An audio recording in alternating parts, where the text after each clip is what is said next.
Late night, Iain Lee on Talk Radio. Hang on.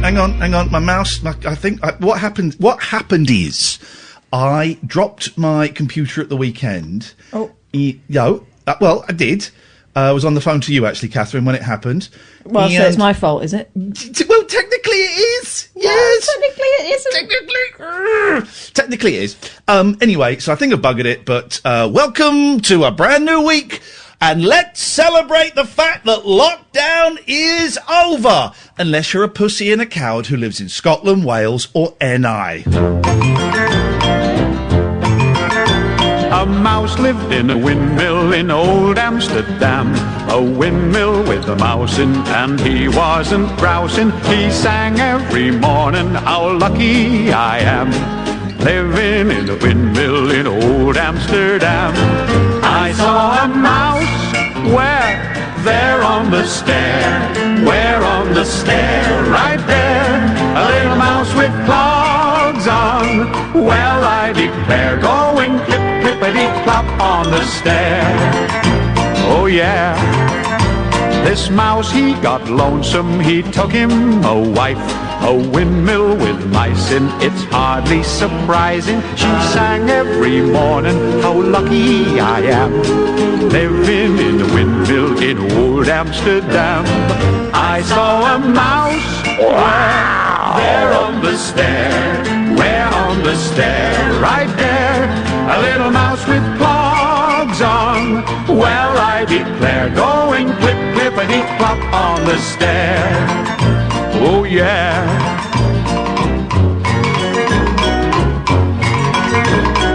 First they had triplets and then they had twins. Doorbells. A windmill with quins in, triplets and twins in. They sang every morning, how lucky we are, living in a windmill in Amsterdam, yeah. I saw a mouse there on the stair, right there. A little mouse with clogs on, well I declare, going clip, clippity-clop on the stair. Oh yeah. The daughters got married and so did the sons. The windmill had christenings when no one was listening. They all sang in chorus, how lucky we am, living in a windmill in old Amsterdam. I saw a mouse there on the stair, right there. A little mouse with clogs on, well I declare, going clip, clippity-clop on the stair. Oh yeah. A mouse lived in a windmill so snug and so nice. There's nobody there now but a whole lot of mice. What a song. Welcome. We are celebrating the fact. Thank you, Mice. Thank you. We are celebrating the fact, guys, that lockdown is over. It is party time. We are allowed to do what we want when we want. Na. Hey, yeah, get jiggy with it. Lockdown is gone. It's over now. Everybody party. Making love in the street with your neighbour. My neighbour's Betty. I'm not going to do that. Although, Dave, I don't know. Lockdown is over unless, of course, you live in one of the cowardly countries, Scotland, Wales, or NI, where for some reason you are staying indoors because you're scared of an invisible killer. As if such a thing could even exist, you absolute melts. An invisible killer? What do you think this is? Some kind of sci-fi science fiction movie? Don't be so ridiculous. There's no such thing as an invisible killer. The pandemic's over. Go out, do what you want to do. Get the kids back in schools. Lazy kids. Of course they don't want to go back in schools. They're lazy. Of course the teachers don't want to go back to school. They're lazy. Everybody's lazy. Get back out there. Lizzie Cundy was riding a bike the other day in a tiny little swimsuit. Get back out there, guys. It's over. Lockdown's over. If you are not back at work tomorrow, you're dead to me. You're dead to me. You cowards, you babies, you chickens. You are embarrassing this country, and you're embarrassing one of the finest Englishmen ever to have walked this earth, Jesus Christ. And you sicken me. You sicken me. You disgust me.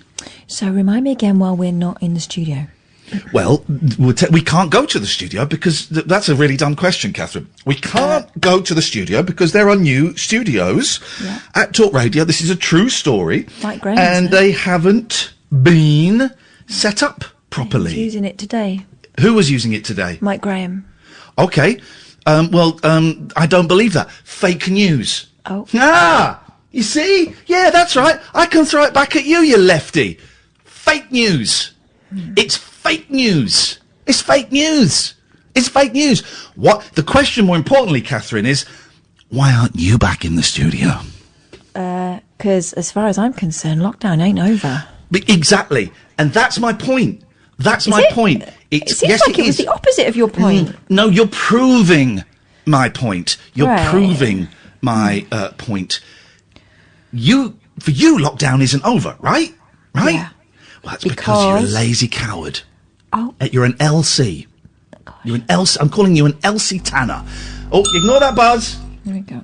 First one for the I'm trying to reboot my computer because I did knock it off of a sofa yesterday and it seems I can't swipe up and open all the windows with my 3 fingers. You are what I call an LC Tanner, a lazy coward Tanner.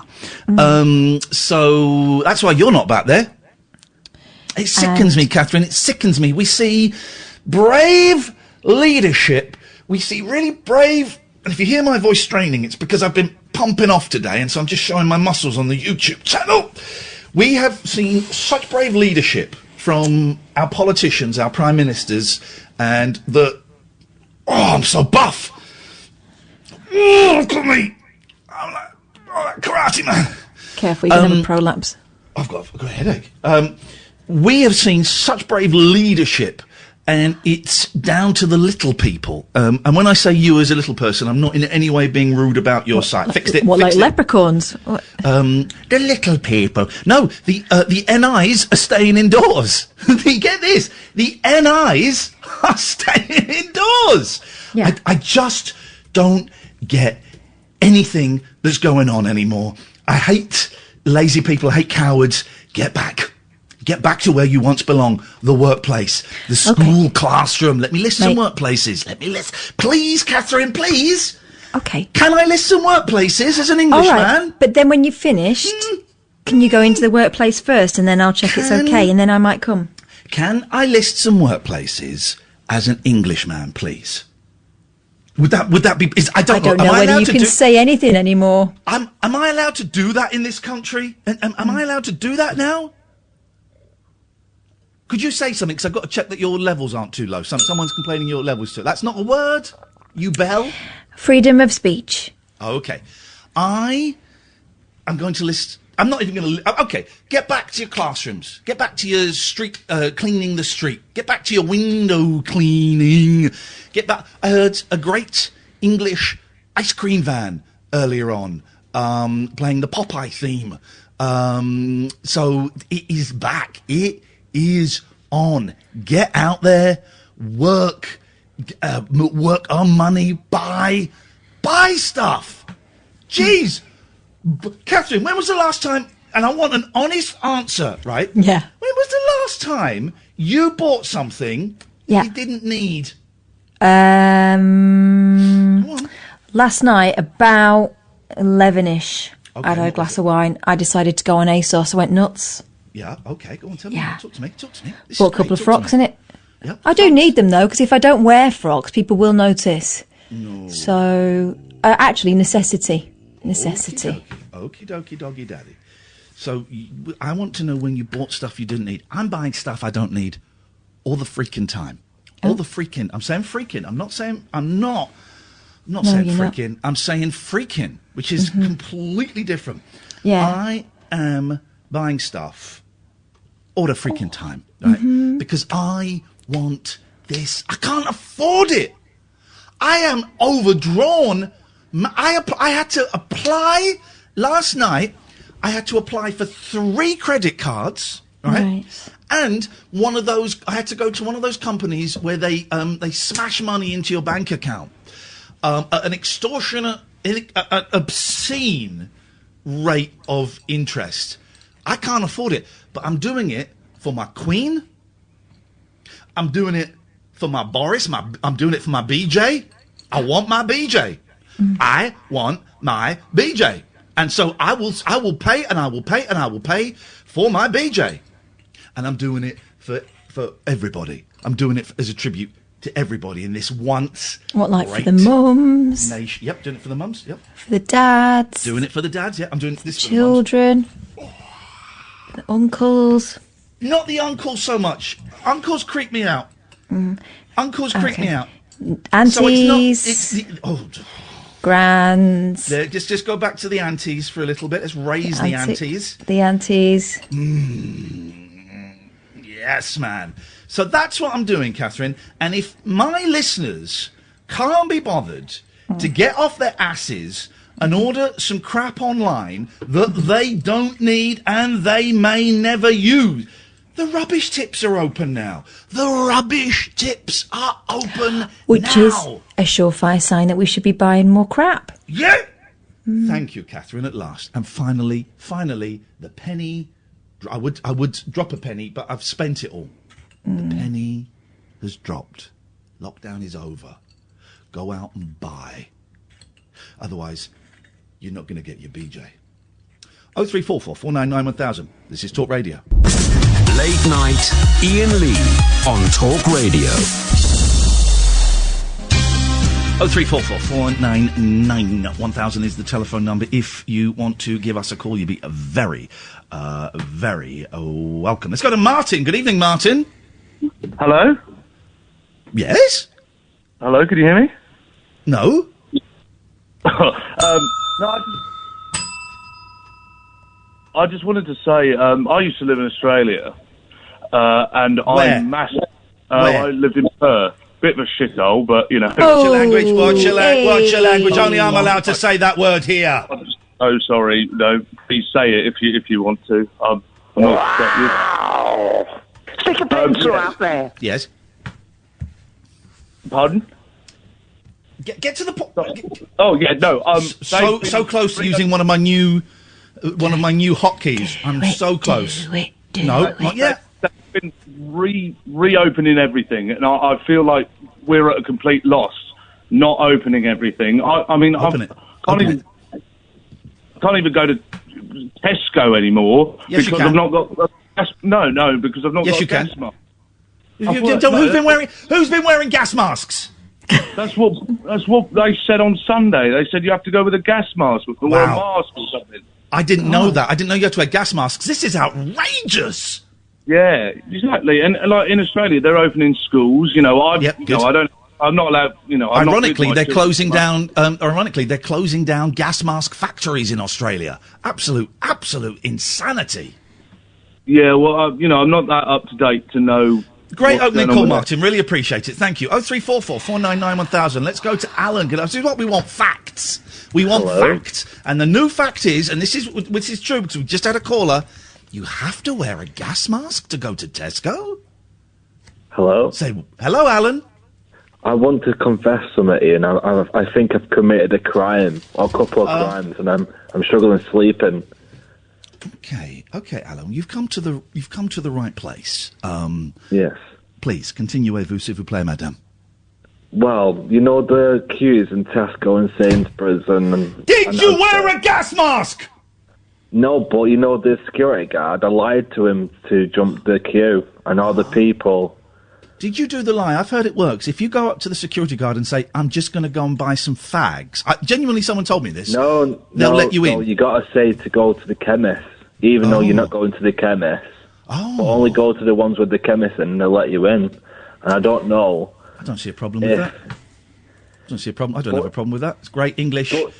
Great English spirit. The peasants in the queues gonna get corona and die. Survival of the fittest, Alan. If they're too thick to know you can hack Tesco, then let it be their problem. I want people like you, Alan. I want people like you to be well fed. To be, I don't know if you smoke or drink, but I want you smoking. I want you drinking. No, I want people like you. Shut up! I'm talking. Will you shut up? I want people like you, Alan, on the other side of this. Okay? I don't want the bloke at the back of the queue. The dark side. Join the dark side. Not dark side, Whoa. it's sense. You're Charles Darwin personified, my friend. He was a person, and it's a confusing metaphor. But I think that some of the better read listeners, not you, Alan, but some of the people who've read books listening will get the reference I was trying to make. But I also suggest don't buy 5G phones. Makes perfect sense. Why should we buy into Nokia, to Apple? We don't need new phones. Use the phone from like 5 years Why ago. not just send each other a raven? Send each other a raisin, did you say? Yeah. A raisin. Okay, Alan, thank you. Raven. 0344 499 1000. He lost me a bit with the talk about the California raisins, if I'm completely honest, Catherine. I nearly called you Christine there. I don't know why. But it kind of works. He lost me a bit with the raisins, but everything else made perfect sense to me. Sense. Definitely. I mean, if you want to get to the front of a queue to buy some crap, then lie. Springboard over your fellow man, someone who might be buying for, I don't know, the little old lady next door, or someone who is in dire need. But you need to get it 10 minutes earlier. So lie. Exactly. Be great if someone could just verify the gas mask. Actually, don't verify the gas mask thing. I'm going to take everybody tonight, Catherine. This is one of the things I've learned during the COVID-19. I'm going to say pandemic in a certain way. If you're watching on YouTube, you'll see the quote marks. I'm going to say it to imply the quote marks for those listening. Pandemic. Is that... God, it's been so long setting up that I was going to do pandemic ironically. I can't remember what it is I've learned. People are smarter than we give them credit for. Well, people are smarter than we give them credit I've seen no evidence for that yet. People are smarter. Oh, look, I'm going bald. Look. There you go. People, Kath, look on YouTube. I told you I was going bald. Look. Told you I was going bald. There's a big gap where my Alice band is. Well, yeah, that's what happens. And in fact, if you do that, if you put your hair back so tight, it will start to recede. So can you see it? Can you see it, though? No, I've not got to that point yet. There's a little delay, isn't there? Oh, there. Okay, well, that's what happens. It would happen to my hair, and I'm not going bald. 0344 499 Don't be so extra. You're right, I'm being too extra. You are. I'm being too extra, Catherine. I'm so sorry. Thanks. Can I just say, sincerely, honestly and sincerely, thank you. Yeah. For pulling me up, then. Thank you for pulling me up. I deserve that. Just doing my job, sir. I needed it. You're a good girl. Apologies to everyone who was hoping to see me and Catherine reunited on our Rabbit Hole Zoom show on Sunday. Imagine my surprise when about 12 o'clock, midday, I posted on my Facebook page, don't forget, we're doing Zoom tonight, 6 o'clock. Few tickets left. And someone posted, good luck, Ian, but Zoom is down and has been all morning. And I was about to block that person. Yeah. Because I thought, that's a wicked joke. And then I Googled, then I looked, and Zoom had been down for 3.5 hours. At that point, I'm thinking, oh no. And when you told me, I thought it was another one of your japes. Well, then I sent you a screen grab of the Independent Online where it said Zoom hit with technical problems. But it looked fake, didn't it? Yeah, it did. It looked like one of those mock-ups you get at the BBC News website. And so I phoned you going, no, it's real. Yeah, of course it is, Ed. No, I promise you, it's actually real. And long and short of it is, I made the call, it was about 3:45, that we weren't going to, it was, even if they'd fixed it by 6, which apparently they did, they fixed it about 5:15, it was so close that I didn't want to take the risk of us being told it was fixed, and then it was a very patchy fix. Well, the other thing was that the tickets and the sort of access was being handled by a third party, and so we wanted to make sure that they were getting through to all the people on the email list, and so you got to set those wheels in motion pretty early. If it was just us, we could have white-knuckled it, but we wouldn't. So, apologies. We're doing it next Sunday. Yeah. Now, if you bought a ticket for the Sunday that's just gone, your ticket is still valid. Check your spam. I think you should have been sent an email from Side Door Access. That's the company that you bought the tickets from, okay? And I think they've all gone into spam. So check your spam folders. Side Door Access. the link and the password that is unique to you, don't get rid of that. That will work this coming Sunday, the 24th at 6 p.m. All right? So we're going to do the show then. But it also means, Gatford says he got no email. Check your spam, Gatford. Check your spam. Check your spam. And check it again and again. But it also means you can still buy tickets for the show. So, if you want to, iainlee.com/event, you can still buy tickets for the rabbit hole that never happened. It's a shame. We got some great answer phone messages. We had some great stuff lined up. iainlee.com/event. You can get tickets for this Sunday's show, which is going to be the show that we were going to do yesterday, but we didn't do it. And it should be, if you've bought tickets already, side door access, it's probably in your spam. If you can't make this coming Sunday and you bought a ticket, there'll be a link in that email so you can get your money back. Okay? So everything is cool. I mean, where are you going to go? I suppose lockdown's over. You'll be out. You'll be out doing it in the road like Paul McCartney. Spam, side door access. If you had a ticket for last week's show, it's still valid. Your password and your login are still valid for this coming Sunday. If you can't make it, there'll be a link in the email so you can get a refund. You can still buy tickets. With that in mind, let's go to Philip. Good evening, Philip. Good evening, Ian. I'm glad it's you.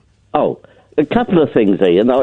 First of all, I have found a song on YouTube that makes me laugh every time I listen to it. Is it the Pina Colada song? No, it's a song called Ghost Chickens in the Sky by Leroy Troy. Leroy Troy? Well, do you know what? Until you mentioned the name of the artist, yes, it didn't grab me. No, well, I'll tell you what it is, Ian. There was a famous country song called Riders in the Sky. Please, well, listen, bear with me because, as I say, Philip, it's funny. Hang on. You know who I am, Yes, Philip. I know. You don't need to educate me about Ghost Riders in the Sky. Well, I've got to explain, why this song is, you see. Well, it's a song that's open to parody, and there have been a lot of parodies over the years. Well, this one, as I say, every time I look at it on YouTube, it makes me laugh. And I just thought I'd pass this on, that if anybody would like to watch it on YouTube, it just breaks me up. What it is, it's a song about the chickens that are sent by the farmer to the various chicken shops, you see. Oh, my God. And all the chickens decide to get revenge on the farmer. Yes. Now, honestly, Ian, it is funny. I guarantee it's funny. Leroy Troy, Ghost Chickens in the Sky. Okay, Philip, I will check that. I'm going to check it out now. Right, and if it's not funny... Boy, it is. Ghost Chickens in the Sky, Leroy Troy. Yes. Chickens in... Yes, it's... Leroy Troy. Okay. I like the name Leroy Troy. He's an old boy. Well, he is. He toured in... He never been to the UK, to my knowledge, but he's been to Ireland. Here we go. Seriously. A chicken farmer took a walk out on his farm one day. He paused by the coop as he went along his way. All at once the rotten egg hit him in the eye. It was a sight he dreaded. Ghost chickens in the sky.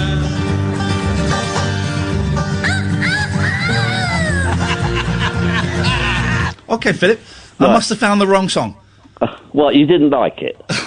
No, anyway, I just thought I'd put it in there here because it makes me laugh. The second thing, I watched a film the other day and Gene Simmons was in it. Was it the one with robot spiders in? Yes. Yeah. I had never seen it. I'd never seen it before. I enjoyed it. You've seen it, obviously. Yeah. Is it Tom? It's Tom Selleck, isn't it? It's a Michael Crichton film because the Jurassic Park guy. Doesn't he play like a? Is he a Palestine? Is he an Arab terrorist in it? No, he's an ordinary terrorist. I would think. He's an ordinary terrorist. But I couldn't work out. It took a while to work out. Oh, it's Gene Simmons, you see. Yeah. Gene Simmons. And as I say, his full name. When it came out, I don't think it was very popular because a lot of big films came out at the same time as that one. Runaway, it's called. Runaway, that's it. Yeah. It's an all right film. It's a little bit too long, if I remember, but it's an all right film. It's got some really exciting scenes, particularly with the robot spiders. Yep. And spiders, Kath. Yes. And the other thing, Ian, have you heard recently from Dean Torrance? Has he been in touch? How weird is that, Kath? It's extremely weird. Right. Well, tell Catherine, tell Philip what I emailed you yesterday or WhatsApped you yesterday. Was it not this morning? It might have been it was either this morning or yesterday. I can't remember. He said he sent me a message saying, "Have we still got the email for Dean Torrance? I think I've lost it." And I said, "Yeah, sure." So I forwarded you his email address. Because I was thinking this weekend I want to write to Dean Torrance, check he's okay, and I could not find his email address. So I've emailed him in the last 24 hours, seeing how he is. So I will get a reply. I will get a very brief but charming reply from him in the next day or two. Oh, the reason I ask is that I listened to, because I've got a recording of the interview you did with him. Yeah. And I listened to it again, and I thought, I wonder, what he's doing. And do you know what? I think Kath, we had Dean. Those Dean from Jan and Dean, Beach Boys, kind of contemporaries. Did we have him on twice, Kath? I think we might have done. Yeah, I think so, because he's just so charming, and he also can tell a story. I'll get him back on. I'll invite him back on, Philip. Yeah, I mean, that was really... But one final thing, Ian. Jesus we Christ. talked the last time I was on about the 4 preps. You played the 4 preps. The 4 preps? 4 preps. Have you listened Catherine's just thinking about her weekend. Sorry, Philip, carry on. Have you listened to that song I recommended, More Money for You and Me? No, I haven't. Thanks for your call, Philip. 0344 499 1000. Let's go to Jamie. Good evening, Jamie. Oh, good evening. I've got a confession as well. In Tesco at the queue today, it was quite a long queue, about 20 people. So I just put on my high-vis jacket and hard hat. Beautiful. I walked straight to the front to say I was working on the fridges. This is working on the fridges. Oh, working on the fridges. Oh, I'm on the fridges, working on the fridges. Oh, when I'm going down. Great. This is what we want, Jamie. Thank you. 0344 499 1000 is the phone number. This is the weather. Late night, Iain Lee on Talk Radio. Talking of robot spiders, we slept in what we laughingly called the den, and the boys at the weekend, and what we laughingly call the den. It's a shed with a sofa bed. But to the boys, it's like a big old adventure, and they get the sofa bed, I get an air mattress. And in the morning we woke up and there was a massive spider, the size of a giant's, the size of Andre the Giant's fist above the door, right? And I said, boys, watch this. And they started going, oh, we don't like spiders. And I said, before I did the jungle, I hated spiders. But when I knew I was going in the jungle, do you remember this, Kath? I trained myself to be okay with spiders. I used to smash them with books, used to squeeze them in toilet paper, but I trained myself. I would go up to them and very slowly say, you cannot hurt me, you cannot hurt me, you cannot hurt me, I'm bigger than you. And I would pick them up and throw them out of a window until I became fine with spiders. It was the forerunner of this is perfectly safe. Yeah, that was it. Yeah. It's perfectly safe. Yeah. What did I say that about? You said that when you were on that plane suspended above the Australian bush. I didn't. Do you know when I was saying that? I didn't believe it. All I could think of was, I think it was Michael Lush, wasn't it? And who died on the Noel Edmonds Late Breakfast Show. That's all I could think of. And when I was falling, I genuinely thought it had gone wrong and I was going to die. Well, they didn't tell you it was a bungee, did they? No, they said before I got on there. And as I was stood there about to jump, if you've not seen the stunt, 100 feet up in the air on a balsa wood aeroplane collecting stars, and then I had to jump from the aeroplane over a ravine to grab this big star. And they said before I went up there and before I was about to jump, I said on the ground, so if I jump for that star, right, what happened? I just hang there, right? They said, yeah, you hang there and someone will reel you in. That was the phrase they used. Someone will reel you in, right? And then I'm stood on the edge of the aeroplane about to do it. And I said, just promise me, right? Just promise me that what happens? I jump for this and I grab it and I just hang there. And they said, yeah, you can't fall down. The rope won't let you fall down. And then I fell down. And for, I don't know, 2.5 seconds, I thought I was going to die. Mm-hmm. And I thought the stunt had gone wrong. And it was not until I was snapped back up, I went, oh, you absolute winkers. And it was a bungee jump. And I was relieved and I was furious as well. Anyway, So I changed myself. So there's this big spider. So it was right by the door. So it was an easy manoeuvre. You pick it up by a leg, you throw it out. Easy, right? So I went to pick it up. Oh, I called Ant and Dec the B word, apparently. Thank you, Gemma. I think it's fair comment. It's fair comment. It's fair comment. It really is fair comment. Also, they found it hilarious. Winkers and B words. So I went to grabbed this spider and it bloody moved. And I cacked my pants. And my hand came back. I went, oh my God! The boys started screaming. And I thought, oh God, this is going to be a pivotal moment in their lives. I'm going, don't worry, boys, it's fine. And I couldn't pick it up. I could not. It was big and it was squashy. And you know, spiders are so big sometimes you can see their eyes moving around. You know that? Yeah. It was that. Its eyes were moving around. And I'm thinking, this isn't like but I managed to scoop it up and throw it out. But it was horrible. It was a nightmare, Catherine. It was an awful experience. 0344 499 1000 is the phone number. I suspect this next call isn't going to last very long, but let's give it a go. Callan, is that how we say your name? Yes, it's Kaelin. So you were incorrect. Well, it's Kaelin, so it's like Colin, but it's got an A instead of the O. Okay, so I said Callan. Is that correct? Yes. And you said yes. And then you instantly corrected me. Kaelin, sometimes it's Callan, but you can't. No. Ian, he was just being gracious. No, let's let it go. No. You can't have a name that's got a double pronunciation. Oh, you can't do it. So okay, well, I would which go is with it? Kaelin. Okay. Kaelin. Okay, Callan, what have you got for us? I wanted to tell you about basically, I organise a charity across the UK, and we're trying to raise awareness for mental health during the lockdown. And Lockdown's over. We've got a charity event coming up. Lockdown's over. I just thought you might want to celebrate the event with us. Lockdown's over. But it was for during the lockdown, because obviously there's going to be a lot of people who have suffered. So we were trying to raise awareness of a charity event that we've got coming up.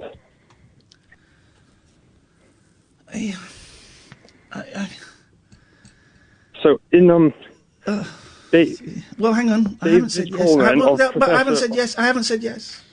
Okay, sure. Listen, I know it's Mental Health Awareness Week. Yes. And that's great. Mm-hmm. Check in, stay safe, talk about it. Well, what is the name of this charity? So it's called Mental Health Awareness UK. Let me Google it. It's a Facebook group. Health. And we're trying to raise awareness because we've got an event coming up. Hang on. No. I'm not giving you permission to talk about it. Kaelin, Mental Health Awareness UK is not a charity. Kaelin, we're not giving you permission to talk about it. I've got to check these things out because there's something about that boy I don't like.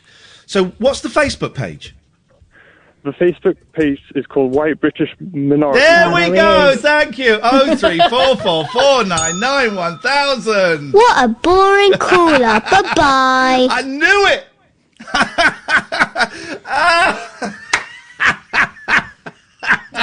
I told you, Catherine. I know you thought I was going in a little bit hard there, but I knew it. And this is what I won't have. Normally we get some of these white supremacists and we don't give them the oxygen. But to try and piggyback on Mental Health Awareness Week with racism, I think is disgusting. So those guys, we got the dump button. You ain't getting on. You ain't getting none of it. Thank you very much for your call, Callan. It is appreciated. And I hope you never suffer. I mean, obviously you are suffering from mental health issues because I do believe that racism, part of me does think that racism is possibly a mental health a condition. But we knew it. Alistair! Oh. Hello, sorry about that. I was just... I'm gonna sit right down and write myself a letter. Do you know that song? Anyone know that song? Anyone? Hello? Hello? Yes, hello. Does anyone know the song I just sang? Vaguely familiar, but I didn't get enough to... Okay, well, I'm going to give you enough. I am going to be the one to educate you, ladies and gentlemen. Please, thank you very much. Oh gosh, that's not how I thought it would go.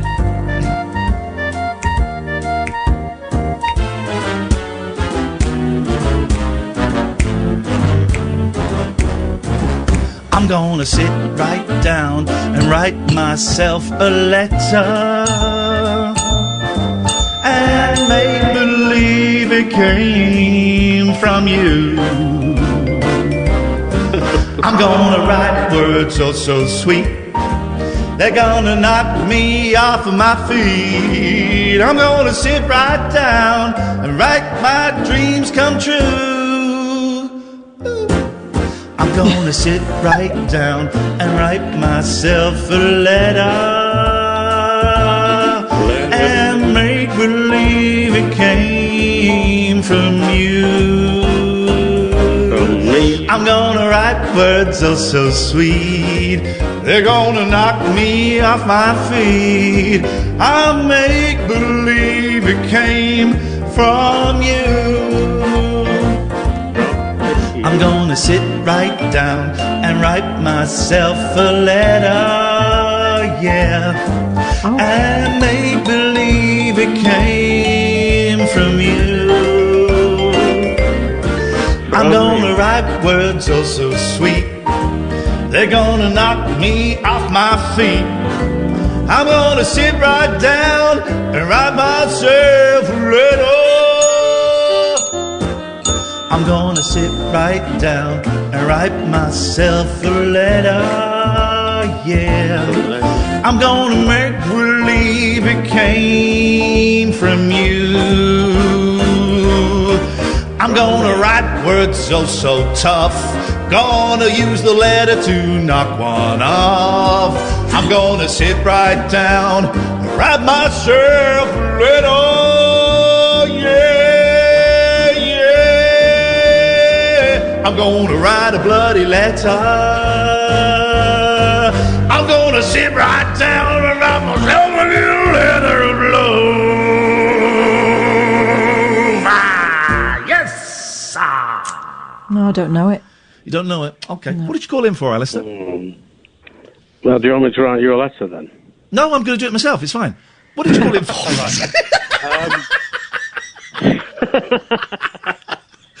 Basically, do you know you're talking about spiders, Ian, right? Yes. Now, one of the most weirdest byproducts of my sobriety is that I'm no longer afraid of spiders. Oh, that's interesting, isn't it? Go on, Kath. I can actually pick them up and put them outside, where I was absolutely terrified before.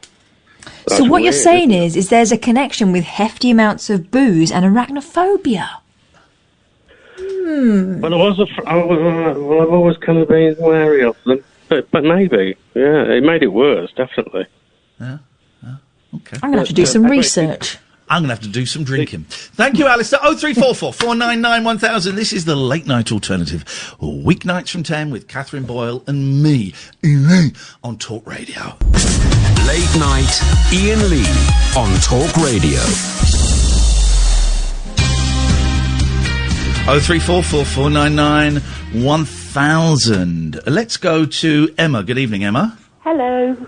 Hello, I Emma. just wanted to phone up and say I'm a mum of four older children now, but I've always been really scared of spiders. I hope you don't mind me find this boring. No. Oh, God, no. Stick a pencil out there. Is my suggestion, but...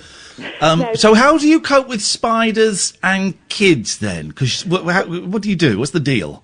Well, I don't mind as much now that because my eldest child, he's now 26, but when my gran was alive, she always used to say, if you're scared of spiders, get a glass and put them out and put paper under the glass to get them out. Paper always felt a bit flimsy to me. Yeah, so that's what I used to do anyway. So when my four was little, they said, "Oh, Mum, there's this big spider in the hall," and I thought, "Oh, I'm fine. I'm brave. I can put it out." So I'd done the glass trick. Yeah. Got the glass, got the spider up, and put it underneath, and then I was walking out as proud as anything, and then all of a sudden the leg waggled underneath, and so I just then chucked the glass in the air. What? Glass and paper in the air, and the poor children was almost stampeded. I just ran, and just left them. But that's what I did. One of the famous stories in my family is when I don't think I'd been born. So my sister was about 2.5, or maybe 3, and I might have been a baby. And we lived in a flat. And I don't remember the flat at all. And my mum found a mouse in one of the rooms, and so she came out. She ran out and sent my 2.5, 3-year-old sister into the room to deal with the mouse. and people wonder why me and my sister are screwed up. It's there for you. There's the Ev if you ever needed it. Yes, and I tell you what, my youngest son, who's 18, he is so scared of spiders, and I just hope it wasn't because of what I'd done, when he was younger. I hope not, anyway. But it's a funny thing, spiders. Like I say, I trained myself because I knew I had to. I knew I didn't want to. I knew I was going to face a lot of scary things in the jungle, and I didn't want to be one of those who's like screaming at spiders. And that was the one. Snakes, not bothered with. Rats, I knew they were going to be pet shop rats. Wasn't bothered about them. Spiders, and so I really trained myself. I'm much better than I was 4 years ago. Obviously, I panicked a little bit at the weekend. I'm not great, but I'm much better than I was. And once you've had a load of spiders dumped on your head. Sorry, ladies and gentlemen, but that's what happened. What's the worst that's going to happen? That's right. So I love your accent. Can you just say, right? Can you pretend? I want you to wag your finger at me as though you've caught me stealing cookies from the cookie jar, and I want you to say now, now, now. Now, now, now. Oh, I love it! Isn't that lovely? Is that whereabouts are you from, Emma? Where is that accent specifically? Somerset. Where specifically? Near Shepton Mallet. I know Shepton. Is Shepton Mallet? Is that near Wells? Yes. I went to a wonderful Christian barn dance in Wells about 25 years ago. I love it. I love it. Just do now, now, now one more time, please. Now, now, now. Oh, I love it. I love it. I love it. I love it. It's one of the best accents. Emma, so nice to talk to you. Thanks for your call. So, by the way. Thank you very much indeed. To 0344 499 1000. Not taking the mick out of the accent. I love that accent so much. So much, Catherine. One of my favourites. I love that. I love pretty much any Welsh accent. I love a Glasgow accent. Oh, I love it. Wah! And don't tell anyone, Catherine, I like the Manchester accent as well. What? Blimey. Let's go to Martin. Good evening, Martin. Good morning, Ian. Or good afternoon. Sorry, good evening, Ian. Sorry, how are you? Good evening there, Ian. Yeah. You've had too much to drink. No, in bed. Okay. I want to talk. Carry on. No. You. What do you want? Right. What would you like, my love? I'm not your love. It's just that. I think that hurt. That hurt. Yeah, that really hurt. It was cold. What I want to say is, I found you very obnoxious. What the? Did you kiss your mother with that mouth? Obnoxious? What? Says the man who came on saying good morning, good afternoon, good night. But Martin, you still listen. So you're a fan of the show. We appreciate your support I am, yes. and your loyalty. But, no, sorry. No Fanny? Can you repeat that, please? No, because I find you obnoxious. What can we do for you, Martin? I find you obnoxious. I find you obnoxious. I find you double obnoxious. They're good. I'd say Catherine is a heck of a lot better disc jockey than yourself. Well, I think you're annoying. Martin, neither of us are disc jockeys, but I would agree. I think she's infinitely more talented than I am. Yeah, I don't take that as a knock. I take that as someone finally seeing what I can see. What is this about, apart from being unpleasant? Because, I mean, the way he treats his callers. Have you been listening properly, though? Have you heard what they've been saying? Of course I have, yeah. No, you But haven't. the thing is, he runs down people. And For example? For example, that person that was on earlier on. The racist? Is looking no, not about him. The other guy that was singing or something. What? What are you talking about? about? You know when Ian went singing? Yeah. He sang the song, right? He was singing to Alistair. That's what I'm saying. Do you know our relationship with Alistair? No idea. Yeah, clearly. Well, listen for a bit No longer, idea. and then come on and give us a critique, because at the moment, you're getting it very wrong. Well, like, maybe I am getting it wrong, but I find him very, very... What a boring caller. Bye-bye. Goodbye. Dearie me. What was that about? I mean, he's right. I think you're a much better disc jockey than me.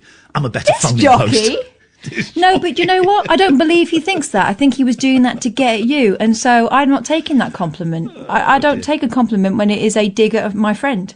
Who's... What? Whoa, hang on a minute. Just say that one more time, can you? No. But you just said... Please? Did you just call me... your friend?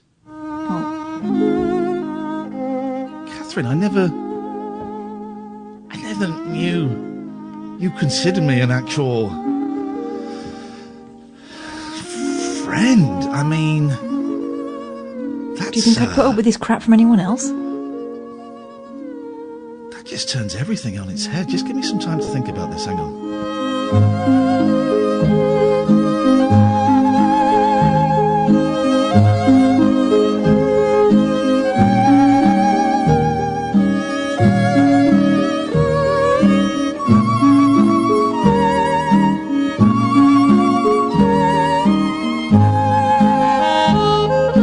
Such a beautiful lady, calling me a friend. Such a beautiful lady, when will this nightmare end? That's very kind of you, Catherine. Let's go to Tim, Big Tim on the ones and twos. That means wees and poos. Not quite so big. Hello, Ian and Kath. You sound large. No, I'm not. You brought back a whole load of memories.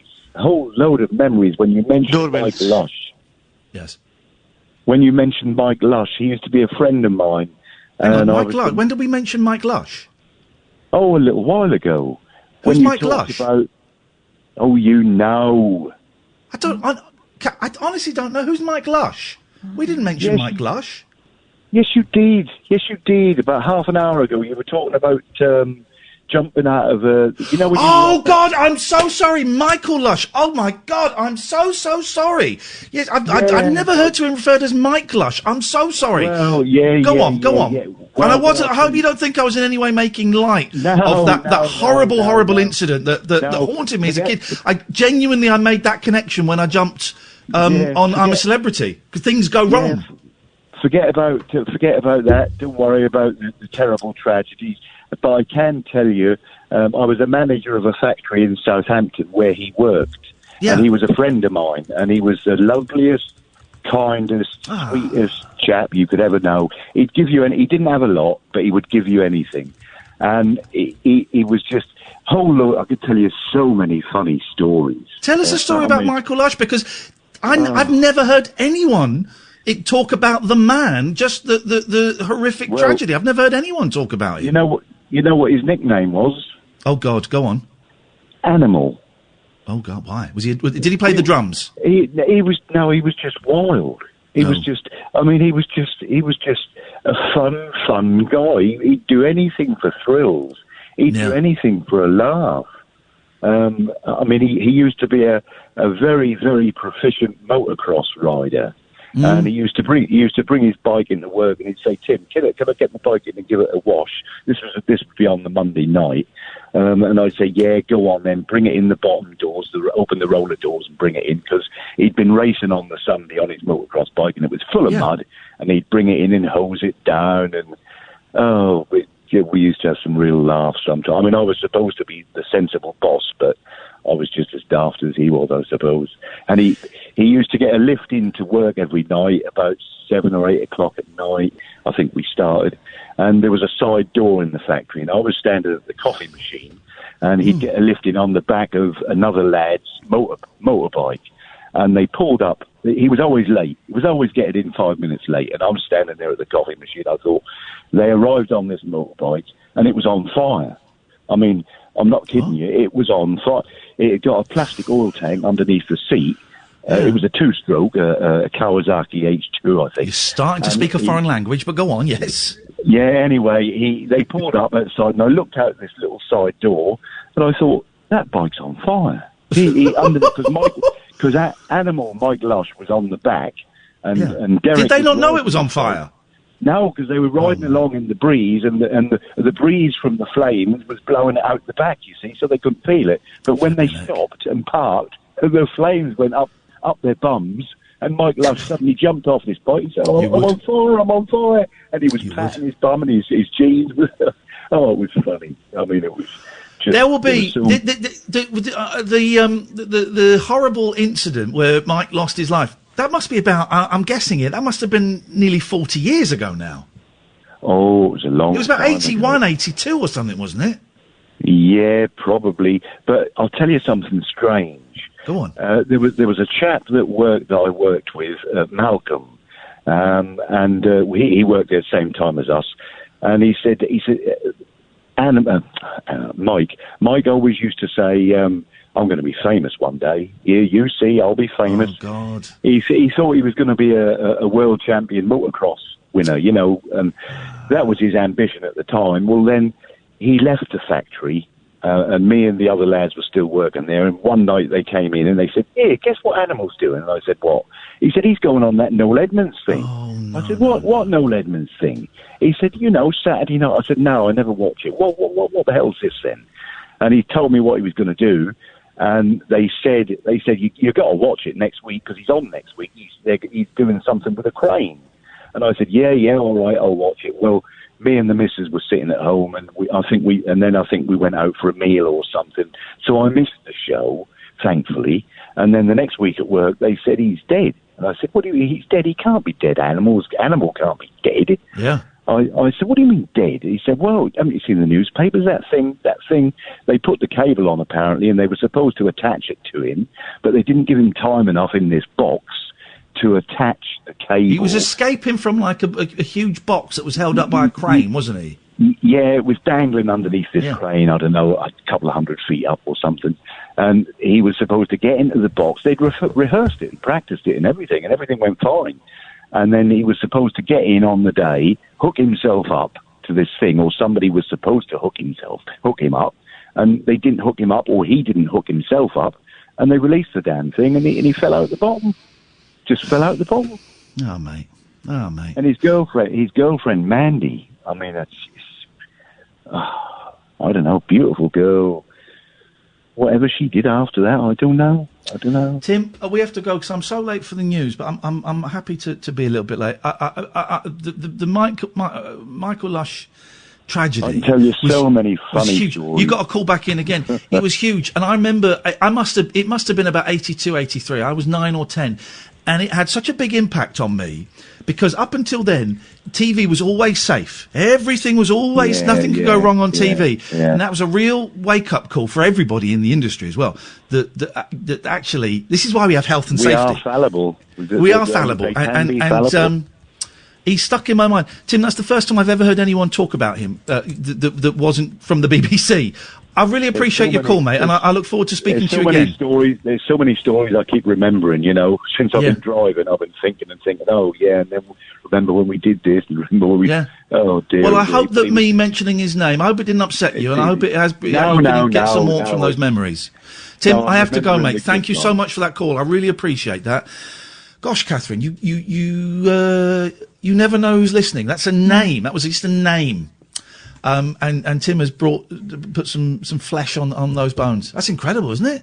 Yeah. Do you remember it thanks, happening? You Tim. may have been a little bit too No, young I for don't. that. But I've seen. You know, obviously, it was something that changed the way television was done. It changed the way, insurance and all that kind of stuff. Yeah. You know, this kind of risk assessment and Yeah, came yeah. in after that. That's what it's for. That's why we have it. I'm so late for the news, but I'm happy to be late to have had that call. Thank you, Paul. Stay there. I know you've been waiting a while. You'll be first call up after the news. 0344 499 1000 is the telephone number. This, dear listener, is the late night alternative. Kath and Ian on Talk Radio. Late night, Iain Lee on Talk Radio. I'm gonna sit right down and write myself a letter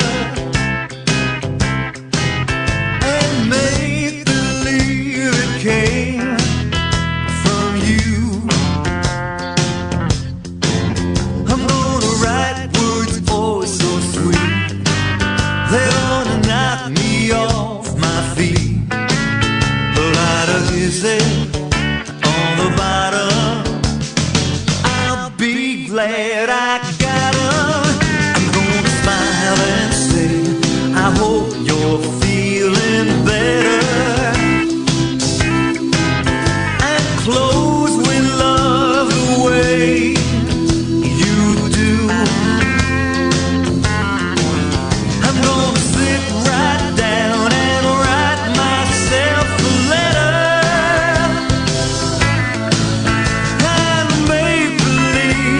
Came from you.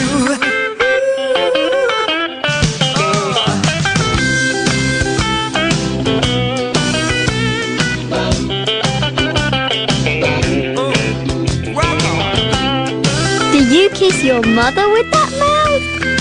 Stick a pencil out there. Doorbells. Wow.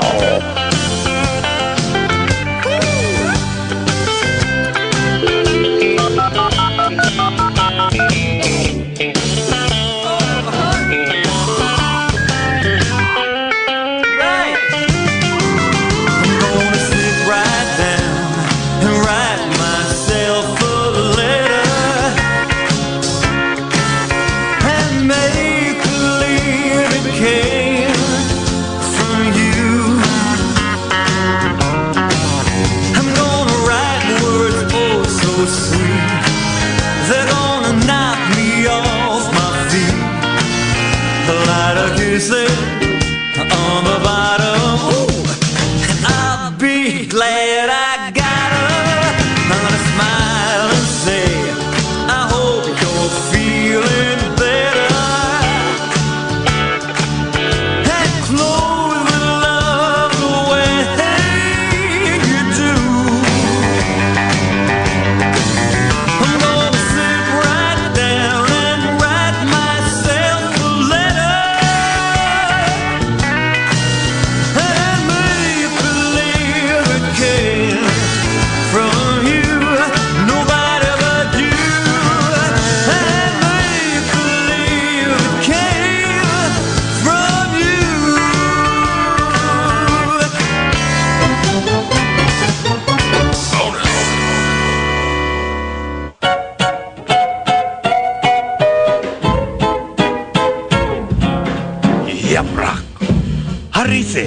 Kibiseni e kibiba la hamisho mak vaute yaprak Harise la hamish we la hamish vaute la hamish runimo yaprak Harise kibiseni e kibiba la hamish vaute yaprak Harise votimo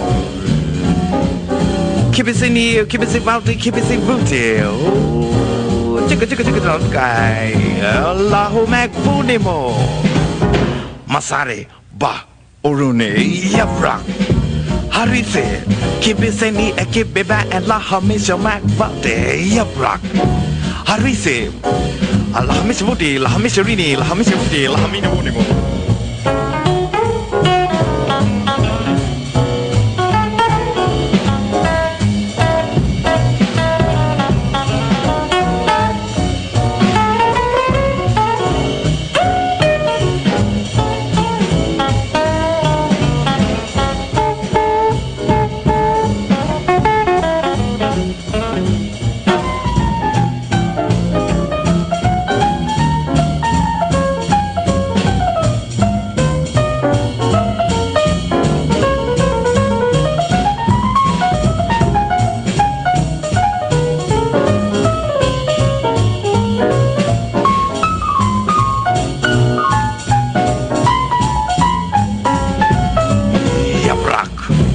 Harise, Kibiseni Ekibida and Lahamisha Mag Vaute, Yabrak.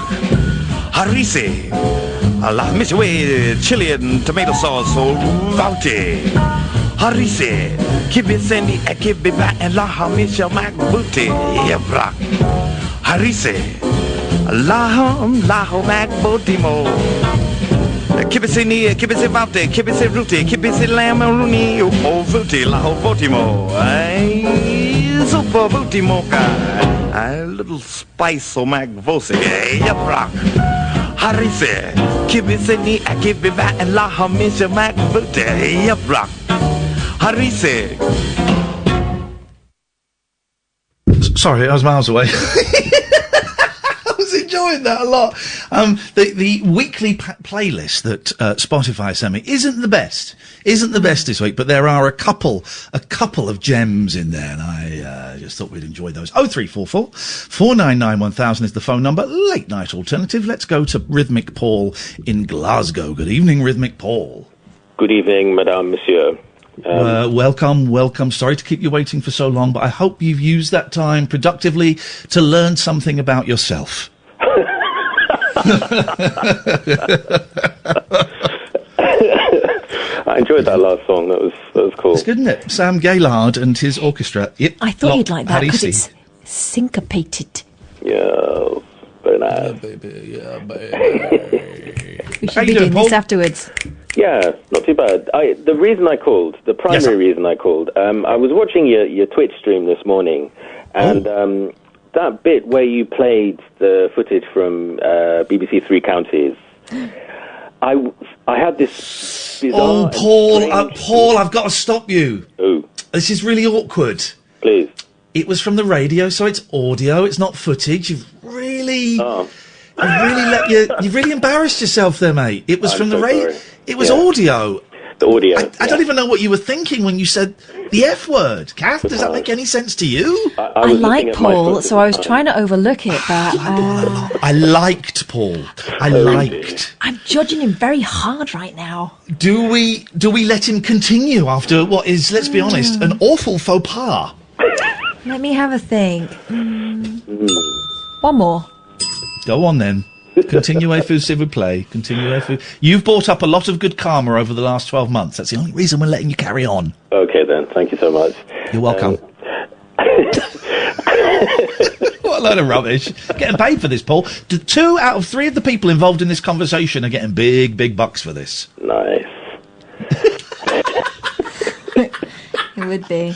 I wasn't talking about you, Kath. Right, Paul, please get to the point of this. This is turning into a Philip from South Norwood phone call. So I had something of an epiphany while I was watching the Twitch stream. You realise he's a massive racist. Oh, guys, it's not like I hide that. But no, the thing is, I've listened to you for more than 10 years now. Yes, sir. And so I have a fair understanding of your progression in the course of that, your professional progression in that time. And there was something in the quality of your voice in that show, and I remember the vibe from the morning show. It was great, lovely, always sparkly and effervescent, everything that a morning show should be. Yeah. But somehow I was struck with the fact, from my perspective anyway, that the tragedy that occurred thereafter and all of that was absolutely necessary to bring you to the show that you and Catherine are doing now. Are we talking, just to clarify, are we talking about because I played 2 bits today, are we talking about when I told Paul Scoynes to go off and do the, quotes, Black and Asian show? No, I mean, just that show in general. That show. Oh, okay, all right. Yeah, go on, carry on, because I had some thoughts on this. I always have thoughts on this, but go on. Well, what you used to do was wonderful. Highly entertaining, insightful, everything it needs to be, controversial, and all of that, everything to everyone and nothing to nobody. But the show that you have now is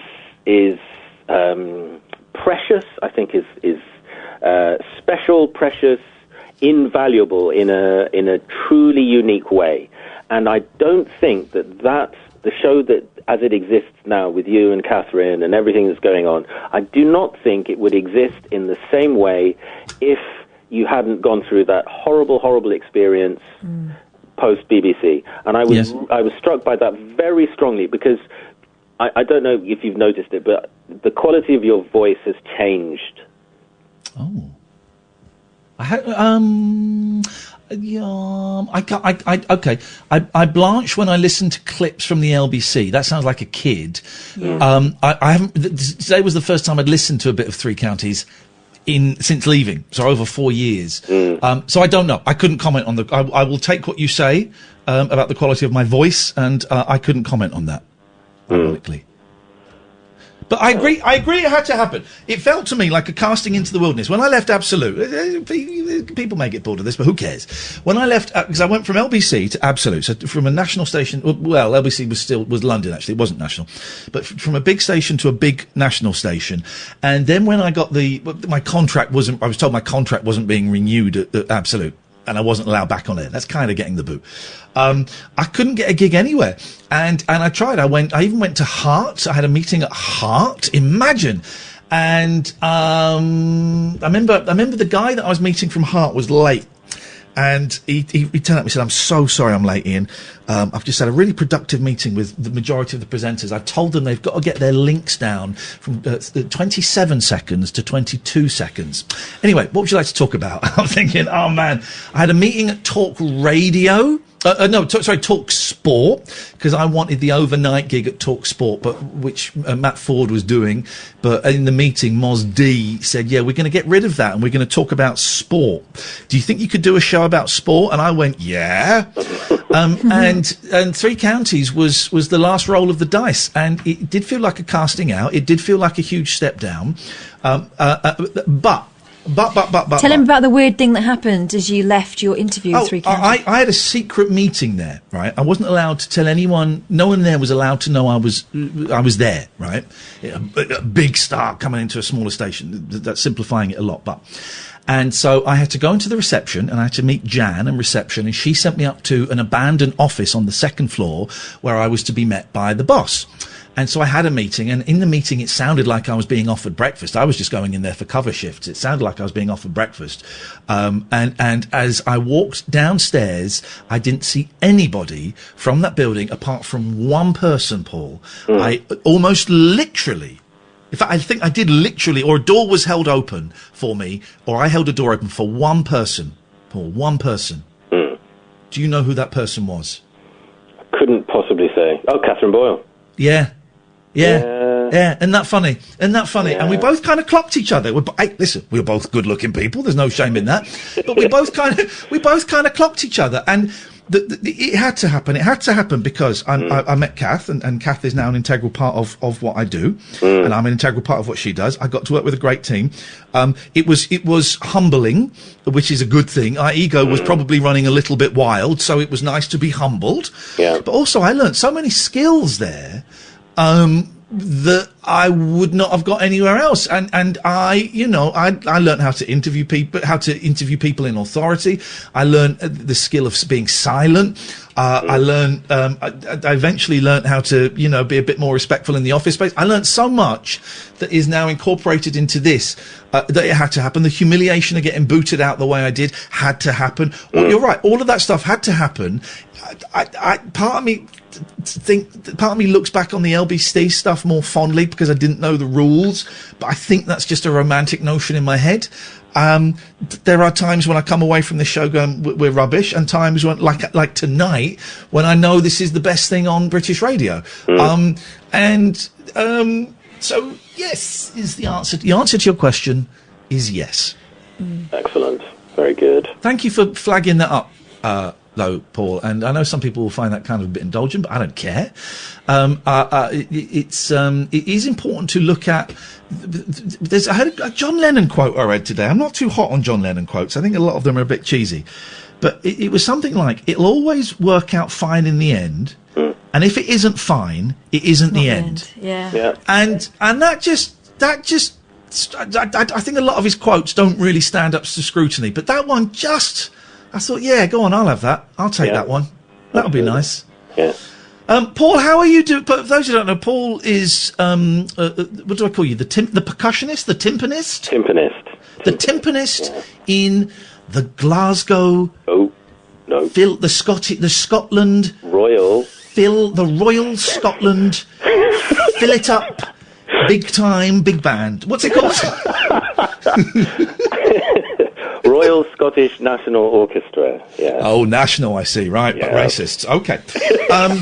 Obviously, you can't play. How are you? Because I get to do what I love, right? The things I love are doing the radio show, playing video games, and seeing my kids. I get to do all three of those things doing this. But you're not. How must frustrate? How is it frustrating? Have you gone beyond the frustration? Is it just what it is?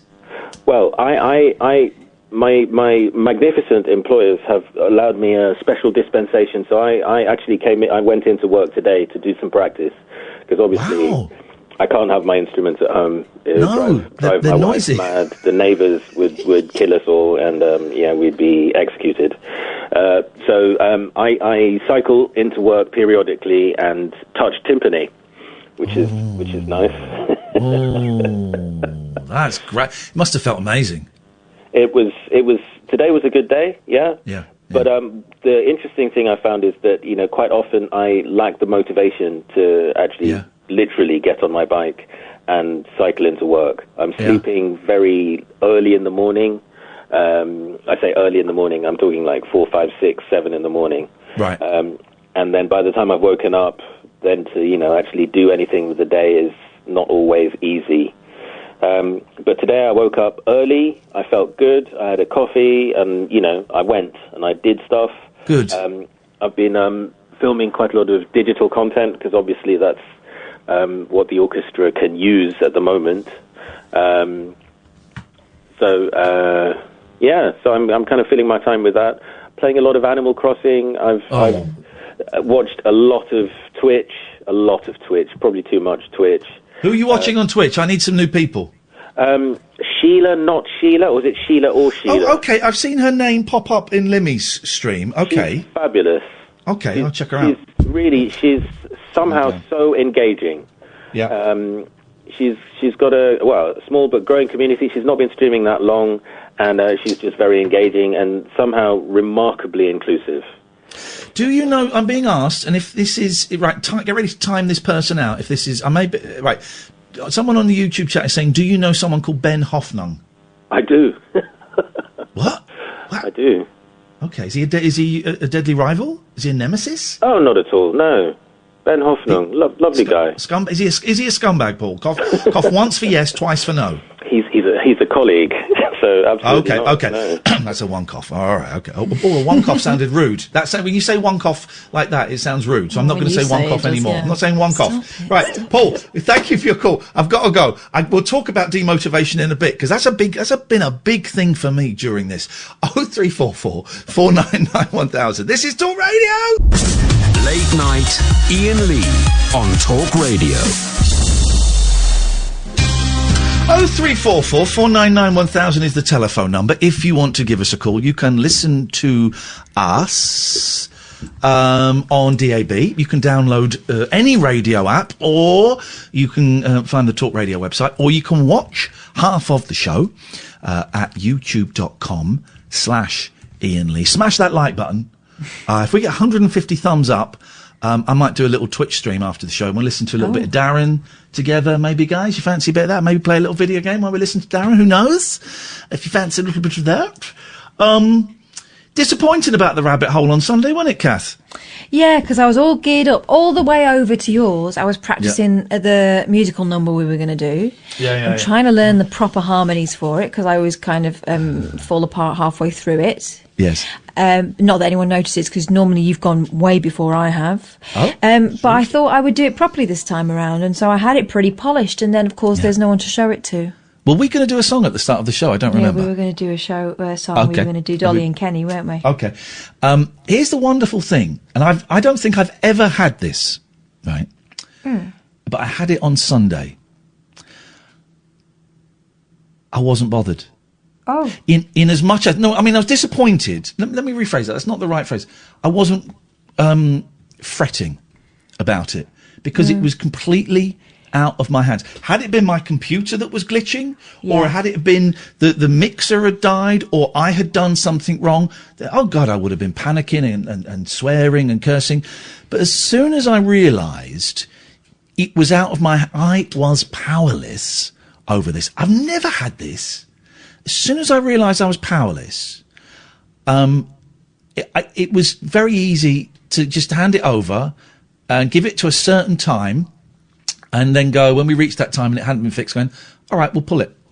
And it was fine. I had no guilt. I had no shame. I knew that all of, most of our fans would be cool with it. And so far I've had no email saying otherwise. I think maybe one ticket has been refunded, and that's fine. Not judging anybody. If you can't make the next Sunday, you can get a refund. Of course, that's cool. But I just felt no worry and no panic and no stress. My sister texted me later that night saying, are you all right? And I said, yeah, I'm fine.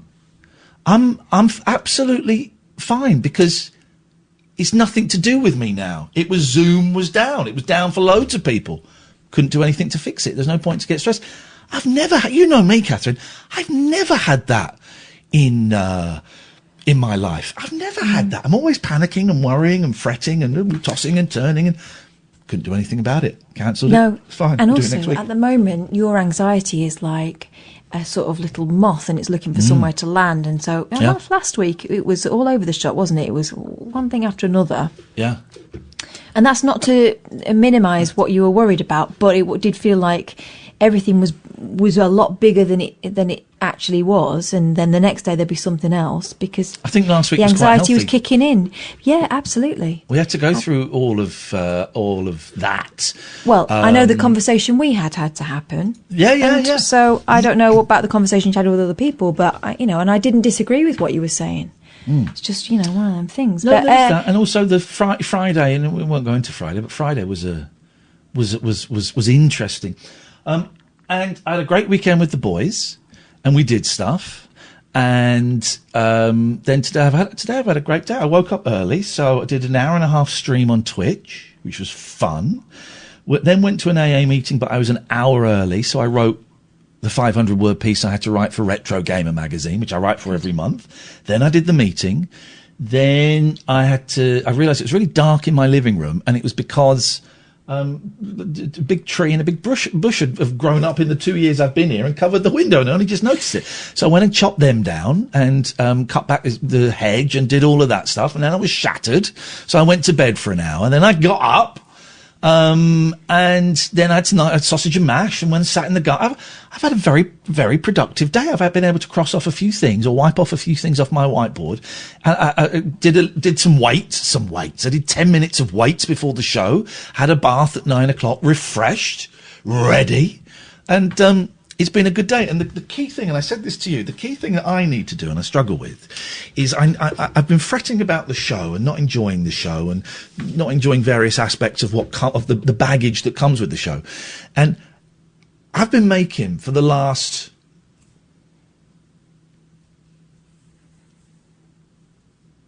I'm going to say 12 years. I've been making the show the point of the day. The show has been the point of the day. Everything has focused towards the show. The show, the 3 hours of the show, wherever it has been the point of the day. Mm-hmm. And today it wasn't. wasn't. So, like, you're on standby until that Yes. happens? Yes. Yeah, it's rubbish, isn't it? Yes. And today wasn't. Today, the show was simply one of the things I had to do. Or one of the things I'd chosen to do. Yeah. The show was simply one of the things I had chosen to do. I had chosen to do a stream. I had chosen to cut down the bush. I had chosen to have sausage and mash, and I've chosen to do the show tonight. And when I look at it that way, holy jackamole, the stress about doing the show hasn't existed today. Now, I'm not saying the problem's completely solved, and it won't come back, but today, it worked. And I got to say it, the show is better for it. The show is better for what happened last Friday. The show is better for having this attitude today. This is a fun, feisty show. I think we were allowing people to take advantage of us. Mm. There'll be no more advantage taken of us, dear listener. Oh, no. No. Please, just in case anyone is still under the misapprehension that I'm kind of mum, and that if Dad says no, you come running to Mum, I'm bad cop too. Yep. No, I'm not really. But, I don't take any nonsense. And I think sometimes people assume that because I'm sort of more softly spoken and maybe a smidge more considered at times, that somehow I'm a walkover. No.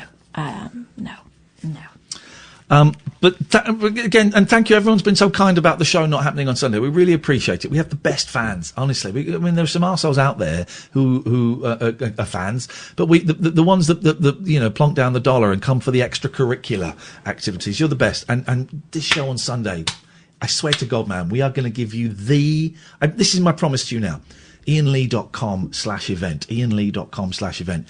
We are going to give you the most slightly above average show you have ever seen in your life. We guarantee it will be adequate. Yeah, we do. And you will watch something for an hour. Approaching adequate. It will be approaching adequate. It'll be all right. 0344 499 1000 is the telephone number if you want to give us a call. You're very, very, very welcome to. Let's take a quick break and then we'll come back. This is Talk Radio. Late night, Iain Lee on Talk Radio. I just got myself some very refreshing orange juice. I fancy something cold. Oh, look, so the green screen. Look, it's all psychedelic. What can you gulping? I didn't want fizzy pop. Has that got orangey bits or is that just smooth? Oh, always got orangey bits. Yeah. Always. Always. Otherwise, what's the point? What's the point of it if it's not got the orangey bits? Should we play Pass the Chat On?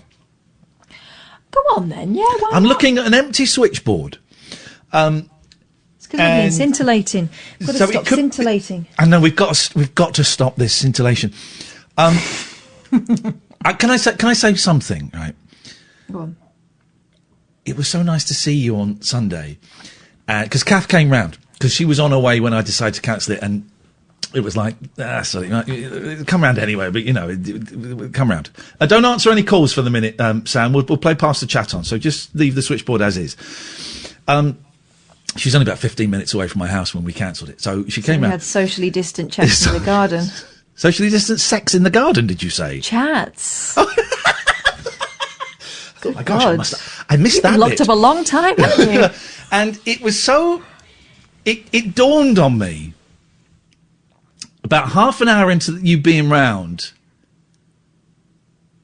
I've not had another adult round, apart from my ex-wife, to pick up the kids for 8 weeks. I've not had a conversation face to face with another adult for over 2 months. And I love having the boys around. I'm so lucky I get the boys. I'm so lucky I get to see my ex-wife. It's nice.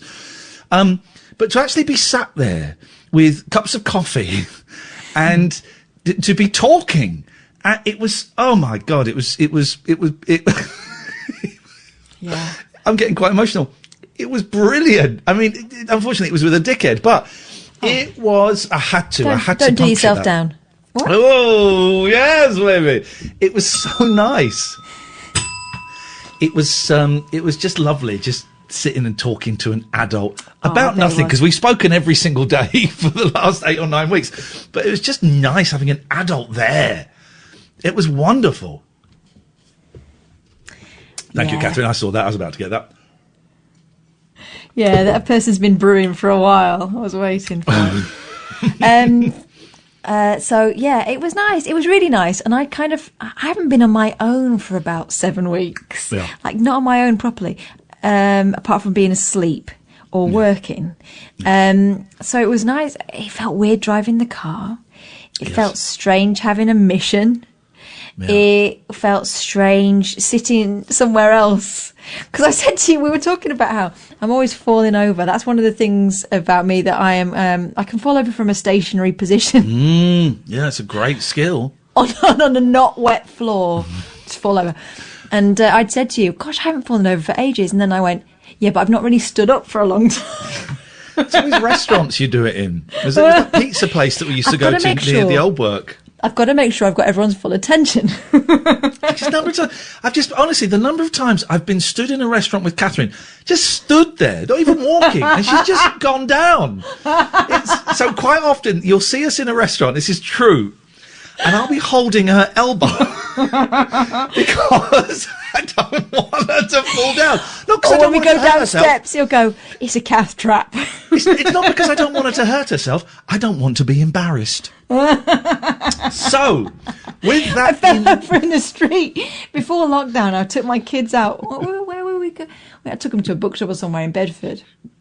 And we're walking down the street and all of a sudden I stacked it. And of course they're too small to help me up, so I'd sort of clamber back up again. And I think it was like the second or third time I'd fallen over that day. It got to the point where I was doing it. I fell over in Tesco's looking at the bread. And I was still holding the bread when I got back up again. Just carried on. But I fell over in the street and the girls went, Mum, that was so embarrassing. I went, yeah try being me. Oh God, it's awful. It's the worst. It's the worst. Right. So we're going to play Pass the Chat On. We've got a couple of calls lined up, so someone's not going to last for long. Explain the rules while I pull So the way it goes thusly, right? That's the idea, this. Right, so what happens is we get a caller on, and if you're that caller, you carry on talking until someone else rings up. So it may be that you're on for like 7 seconds, but it may be you're on for 7 minutes, or maybe that you're on for 17 minutes. It all very much depends on what happens with the switchboard. So bearing that in mind, please don't take anything personally. Oh, also you can call back. So call in as many times as you want, and please don't be offended. Okay, when you get cut off, you will get cut off. So 0344 499 1000 is the phone number. Let's play Pass the Chat On. Good evening, line one. You're live on Talk Radio. Hello. Let's go to line two. Line two, you're live on Talk Radio, and you're on Talk Radio until somebody else calls in. Hello, darlings. I wanted some relationship advice, please. I've spoken to you before. Could you speak into the phone? Oh, sorry. I'm on my hands for ear-to-earpiece thing. Is that any better? Ear-to-earpiece thing. Okay. 0344 499 1000 if you want this torture to end. Yes. Okay, I've spoken to you before. Line one, you're on the wireless. 0344 499 1000. You can call in again, guys. You can call in again. Line one, you're on the wireless. It's a harsh game. Yeah. It's not for the faint-hearted. A game where you get cut off? Oh, flipping heck. Well, that's not going to be down at me, is it? I'm not going to last very long, am I? Empty switchboard so far, my friend. Oh, God. What? Catherine! Victory! Victory! What would you like to say, young man? Who said he was standing up for the callers, he was right. We're going to unionise against you, Lee. Wow. Gosh, okay. We can make it really simple for you, Gatford. Really simple. I won't fight you. I won't fight you, Catherine. Please, for the love of all that is holy, so I can't. By the rules of this silly game, I can't cut him off until someone else calls up. 0344 0849 422 6494. You will get straight through. Catford's just trolling us now. Oh, it's so good. This is like revenge. It's like But you've literally got nothing to say. That last guy had an interesting story. Okay, I went out today because the lockdown's over, obviously, and I travelled on a train. True story. Is that the first time you've been on the train for a while? No, actually, it's not. No, it's the third time I've been on the train since lockdown. Did you wear a gas mask? No, they were out of gas masks, I'm afraid. They were sold out in my local Line two, area. you're on the wireless. Oh, brilliant. Relationship advice. I've met someone online, and she hasn't met me yet, and she doesn't even know I exist. And I don't want to hound her with loads of messages, but I see her TikToks, and she's upset that she's single. She doesn't want to be single. She's upset. So how have you met her if she doesn't know you exist? Line one, you're on the wireless. This is great, because you get so tense. It gets so tense. Yes, line one. I was in the police and we wanted to go on the jukebox. We wanted to put, we wanted to put the Boys Are Back in Town on over and over. But when we went on the jukebox, it wasn't the Boys Are Back in Town by Thin Lizzy. It was what's Sean Ryder's band? It was his band, Happy Mondays. Oh, Happy Mondays.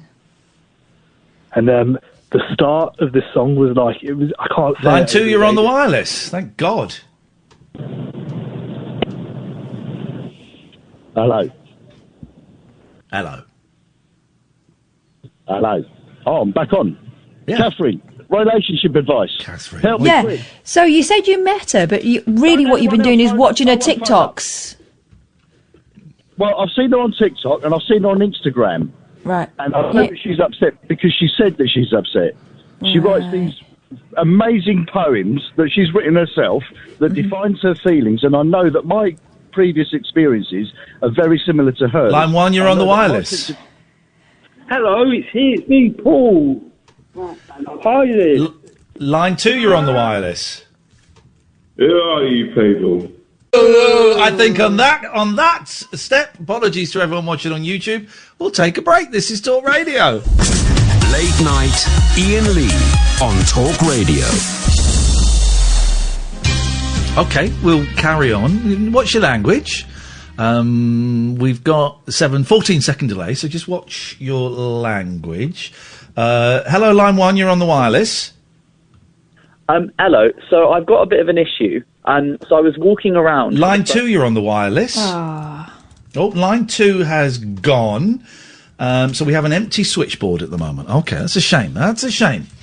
0344 499 1000. You call up and you stay on until somebody else calls up. It's pass the chat on. It's Kath's idea. Line 1, you're on the wireless. Lovely listeners, please don't phone in. I need to speak to Kath about this. I've got to find out how, from a decent woman, do I contact a decent woman and tell her I'm a decent man without making her think I'm a stalker? Okay, well, it sounds like you're a stalker, so tell me why you're not one. Oh, Christ. Why I'm not one? Because I haven't pursued any women since my divorce over 10 years ago.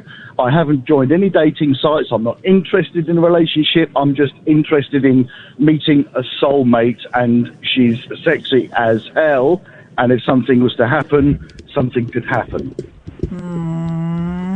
That last bit muddied the water, didn't it? Still haven't really heard why you're not a stalker in this particular case. Line 2, you're on the wireless. Hi, Kath. I've got a bank account details here that I'd like to give you, and I'm going to transfer £1 million. Have you got Line 5, you're on the wireless. Gatford. Yeah, look, I know you said no offence, but I'm really upset about you cutting me off. I had 5 seconds to tell you a really important Line 2, you're on the wireless. Oh. So the boys are back in town. We thought it was going to be the normal one, but there was this introduction, and it's not for broadcast. But trust me, if you Google YouTube search the song, it's there. Google. It's If like I Google YouTube search. Yeah, absolutely. It's like a dirty version.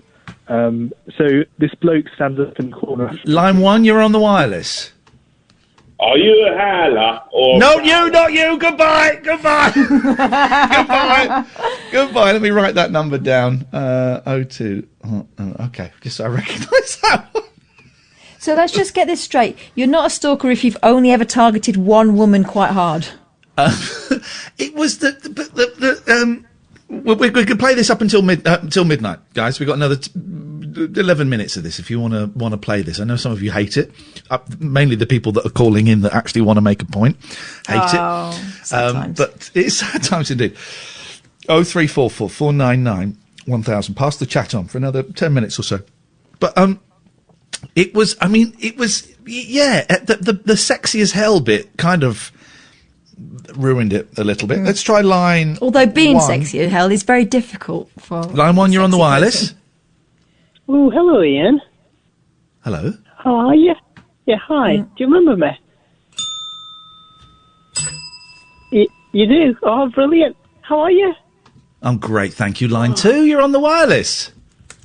I don't like this game, and I'm really not a stalker, so I'm going to hang up. Line 4, you're on the wireless. It's a tough game. You've got to be tough. I meant to mention Tony Slattery's documentaries on BBC Two later in the week. Line 1, you're on the wireless.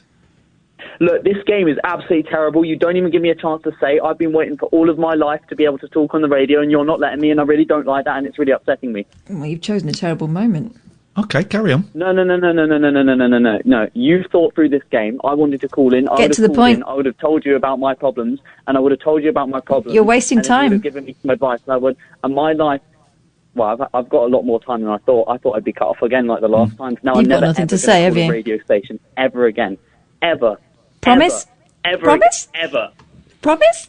Line 3, you're on the wireless. Hello. Hello? I'd get to the point sharpish if I were you, Sunshine. Yes. Okay, I'm going to try my best.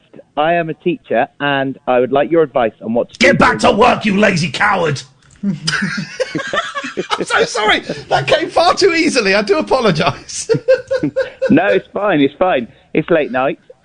If you could sing a song to sum up your life, what would it be, why, and could you sing a little bit of it?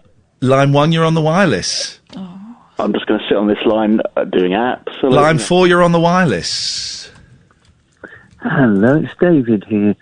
Anyone I know, it's just nice to communicate with. Okay, that's all. Take care. Oh, no, you can't put the phone down. You have to stay until someone calls up. Okay. Oh, right, okay. Well, they've just called up. Line 1, you're on the wireless.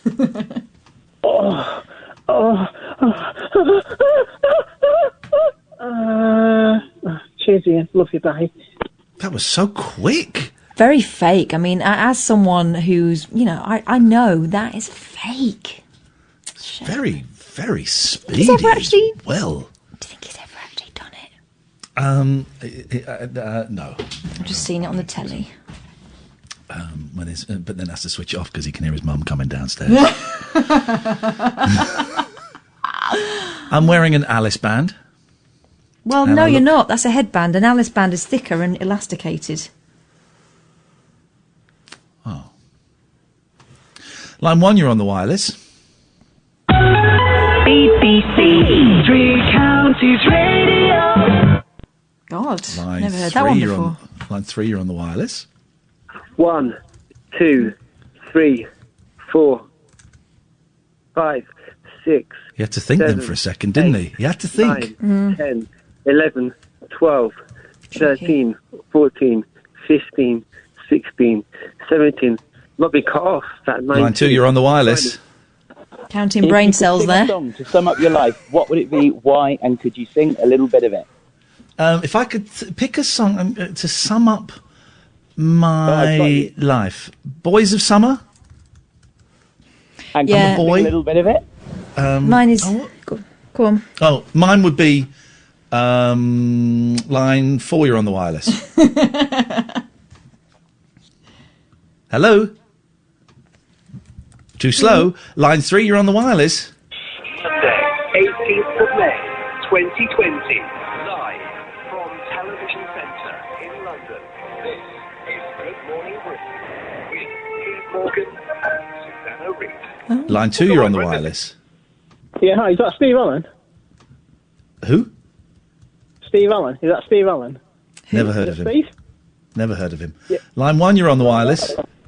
Rocky, Rocky, Rocky, Rocky, Rocky, Rocky, Rocky. Remind me where, Gatford, how this came from, right? We had on LBC, Catherine, Yeah. on the Drive Time show, we had a 10-year-old kid.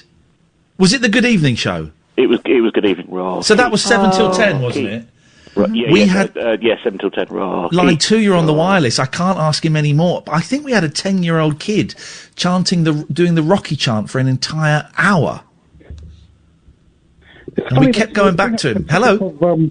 Pugilism. You see, this format that you've got tonight reminds me very much of being in the ring, and when you take your mind Gosh, off it's the game for it's one an impression from like 1994. You're telling me that's not the real Chris Eubanks, line 1?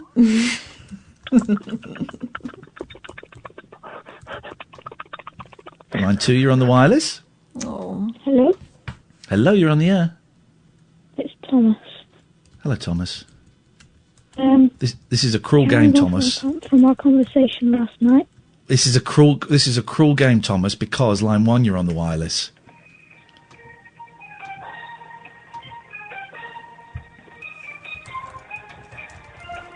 Line 3, you're on the wireless. Hello, would anyone like to shag my wife? No, thank you. Oh, yes, please. Oh, You'd like to shag my wife. God, please, Well, someone call needs to. Would you like to have sex with up. Okay, my wife? and scene. I know what that means.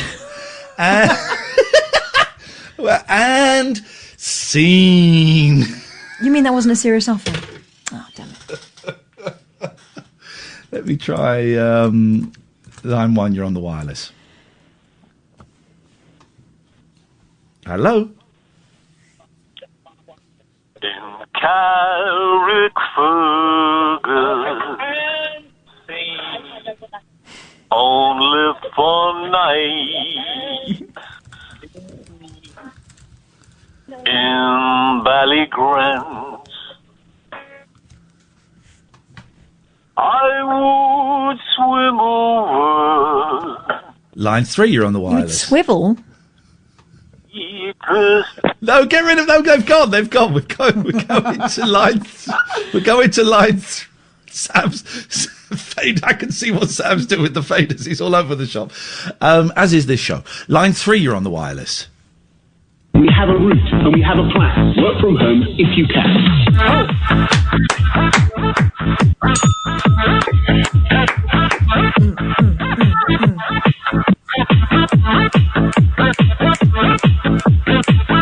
Line 2, you're on the wireless. The scat man. Line 5, you're on the wireless. Boom, boom, boom, shake the room. Boom, boom, boom, shake the room. Boom, boom, boom, shake the room. Tick, tick, tick, tick, boom. Line 3, you're on the wireless. That was lovely. Oh, it's to keep your spirits up special. Hello, everybody. Margaret. Line 4, you're on the wireless. Hand smell is officially a symptom of the coronavirus, and you should self-isolate if you have it. But Line why 1, is you're it on the taken- wireless. I've got no underpants on. So what? Neither have I. And my trousers are on my ankles. Thanks very much for your call. 0344 499 1000. That is the end of that. Sam, normal service resumes, please, if you will. We will take phone calls as usual. If Russ and Thomas and anybody that called up that wants to get a proper chat, we can do it after midnight. We can have a proper chat. I can see people in the YouTube chat saying, I've never heard a radio show like this. What is this? It's a late night alternative, and this is what it is like. It's like nothing else at all. We can sit and we can talk about coronavirus. We can have a little whinge about that. We can talk about Brexit. We can talk about Donald Trump being an absolute bell cheese. But, to be honest, what's the point? Why don't we just celebrate life and laughter and love?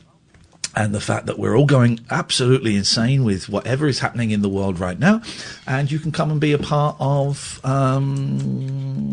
this. You don't need a topic. You don't need a question. You don't need necessarily an opinion. You just have the desire to want to come and have a little chat with us. That's it. Very simple. If you've never called before, it's 0344 499 1000. 0344 499 1000. Catherine is just there laughing at something I did 30 seconds ago. She's just seen it on the YouTube channel. And you will speak to Sam. Sam will take your name and your number, and he will need your name and your number. That's it. Doesn't want to know what you're talking about or anything like that. And he gives you a call back, and it's free. It may cost you a few pennies to call in. I think it's part of quite a lot of packages, but it may cost you a few pennies at most to call him. And then Sam calls you back and we pay for the phone call and you can talk about whatever you want. We have a few rules that you can't swear, you can't be libelous, and we don't really like racism. But apart from that, anything goes. Really? I haven't missed anything, have I, Catherine? No, just don't come on and try and do the sort of thing you would do on anyone else's show. That's all. I mean, that's not a very big thing to ask, is it? Have a conversation. If you're giving us facts and figures and stats, you will be challenged. No monologues. No monologues. Let's have a conversation, guys. This is what the Italians call a conversation. That's what it is. Conversation for the nation. And you can listen on DAB. You can download any radio app, And you can also go to the Talk Radio website. And if you want to watch half of the show, my half, and watch me wearing an Alice band, it is an Alice band because that's what I typed into Amazon, although I don't think it's very good, so I've actually ordered some more today, some different ones. And I look hot. I'm talking Beckham, sort of like 96 hot.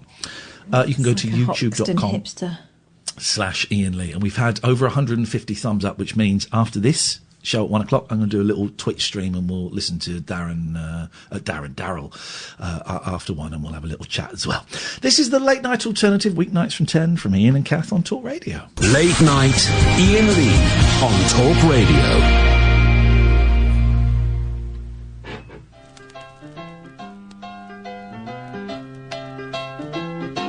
Laugh me a laugh, grin me a grin, and then I know that we can win. Dance me a dance, joke me a joke, and blow the clouds away. You gotta play me a tune, or sing me a song, and we can help push life along. Just you and me, come on and see, together we'll be okay. Open the door, open your heart, and then we've got somewhere to start. Give us the meat, give us the meat, give us the meat, give us the meat. Today's a brand new day. Give us the meat, give us the meat. I'll show you how the world is waiting. Take a bow, show them it's you, what you can do. Together we two can win. A rock on Tommy, dance to a tune that this guitar sings. A rock on Tommy, just get up and spread your wings. Spread your wings, follow me through into the sun, and we can smile at everyone. You gotta join in with me, then we are free. It isn't hard to do. Give us the meat, give us the meat, give us the meat, give us the meat. And then we know we can't go wrong. Just you and me, come on and see. Together we'll be okay. Together we'll be okay. Together we'll be okay. Note the delicious okay. Kath has to marinade her meat. It's not a euphemism. I've got to turn Not it. a euphemism. So remind me. Turn the meat. 0344 499 1000 is the telephone number if you want to give us a call. I made a very speedy cheese, ham, mayo sandwich, and I have the tiniest of pork pies. The tiniest of pork pies. Yummy, yum, yum. Nothing like a pork pie about after 12 at night, is there? There's nothing like I mean, it. they are filth. They're Yeah. filth. There's nothing nutritious about them. But so good. So good. First pork pie ever given to me. First time I ever had a pork pie was given me by the DJ and calypso writer Mike Reed. Surprised it wasn't gammon. Let's. Oh, bravo, Catherine. Bravo, bravo. Let's go to John. Good evening, John. Hi, Ian. I'm calling from Florida. Oh, get you. Ooh, get you, mate. Yeah, we've spoken on the breakfast Zoom a couple of times, but this is the first time I've called your show. All right, racism, I don't think it's psychological in most people's cases, because if you think about the variations through history, like Nazi Germany had millions of racists in the 1930s, suddenly after 1945, much fewer racists. So I don't think psychology is the explanation. I think it's in social factors is a primary cause of racism.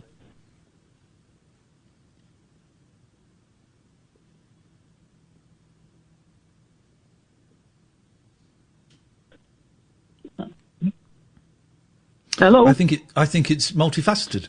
You don't think it's got anything to do with people feeling that that life is unfair, and so rather than looking at what they could possibly do to change things, and sometimes it is unfair.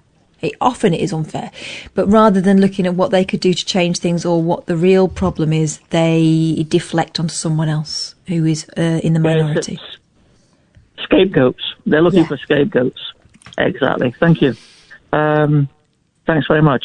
Can I ask one other question? Oh, you're welcome. Well, hang on. Yes, Is he in there? Yes, I'm talking. Yeah. Pet Sounds. I would. Sorry, mate. Yeah. Okay. I would agree with you. Yes, that racism is quite a lot of it is societal and is learned, and there are so many different reasons. I wasn't speaking historically. I was speaking currently. But I do think to have that much hatred for somebody, I would say that for some people it could be a mental illness. To be that hateful towards other people, when if you follow the facts and the evidence, the hate is clearly misplaced, then I would say that for some people it could be argued that racism is a mental illness. Okay, thank you. That's great. Thanks. You're welcome. Absolutely. Can I ask one other thing? One other thing? Of course you can. Pet Sounds. Yep. It came out 54 years ago this week. How often do you listen to it? Not very often. I don't like it very much. You're not a Pet Sounds man. What's your favourite Beach Boys album? Sunflower, obviously. Yeah, I'm a big Sunflower man. Yeah. Okay. Sunflower for me is the one. I like Pet Sounds. I don't like the instrumentals on Pet Sounds. I think they're a cop out. Right. I just find, and I know that's the whole point of Pet Sounds is the sound. I just find the sound a little bit too fussy for me, and I know that's controversial. And you know, I've got the Pet Sounds Sessions box set, and I listened to it once when I got it 20 years ago, and I saw Brian Wilson play Pet Sounds, and you know, there's some great. God Only Knows is my favourite Beach Boys song. It was the first dance at my wedding, and so you know, it's not that I'm not going, hey, Pet Sounds is rubbish. I sometimes joke that Kokomo is greater than Pet Sounds, but it just doesn't. It just doesn't gel with me. I prefer the later stuff. I prefer the Wild Honey, the 2020, the Friends, but Sunflower is the one that just speaks to me on so many different levels. Friends is Brian's favourite album. No? Brian always says that Friends is his favourite album. He doesn't always. When he phoned me up at home once, which is a true story, I kind of panicked. And I asked him what his favourite Beach Boys record was, and he said Pet Sounds in that phone call. So Brian fluctuates, but he has said, yes, that Friends is his favourite. Okay, and how do you feel about Smile? Gosh. You know, it's all right. I was at the second show of Smile at the Royal Festival Hall, and it was a joy. And it would you know, it's a fun game to play. What would, if Smile had been released before Sgt. Pepper, what would it have done? And I think it probably wouldn't have changed the course of musical history. I like Smile. I like the sound of it. I like, you know, Our Prayer and Cabin Essence and stuff like that. I like it. I don't think it would have been. I think the legend of it not being released for however many years, let's say 45 years off the top of my head, the legend of it not being released for 45 years made it a more powerful record than it actually was, in my humble. Okay. Do you have a favourite track on Sunflower? Like Our Sweet Love? No, I don't. Forever, I think, is great. Slip On Through, I think, Slip On Through is just filthy, man. Wow, what a song. Yeah. This Whole World, add some music. It's just packed. It, for me, I can't understand why it's not the biggest album of all time. Right. And Forever, there's a fantastic a cappella version of that track.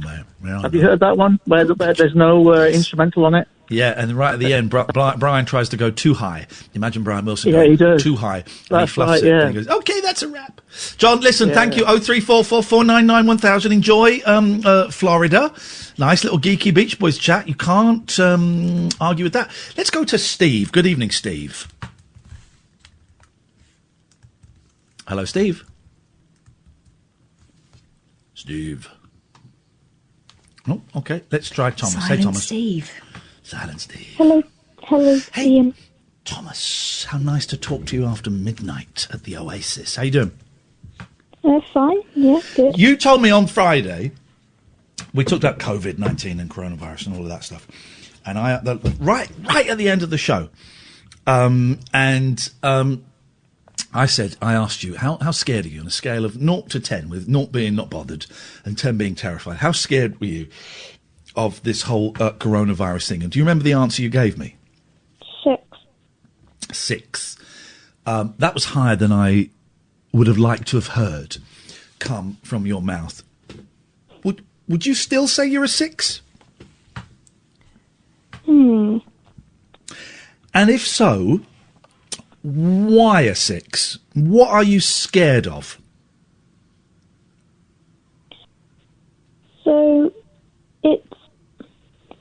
So back in, hang on, I think it's January now. Yeah. My parents lost their smell and taste. Okay. So I'm thinking they've had it. Yeah. That's it's interesting. It's been announced today that is probably one of the symptoms, or is one of the symptoms. What's interesting, Thomas, is the government were told this at the beginning of April, and they've only just put it out now, which is weird. But yeah, my sister had that loss of smell and taste. I know a lot of people have had it. So you think they had it back in January, do you? Yeah, because then they got some really bad symptoms and they were in bed for weeks, and my grandmother had to step in and do everything. Oh, my God. So, knowing that they've quite possibly had it,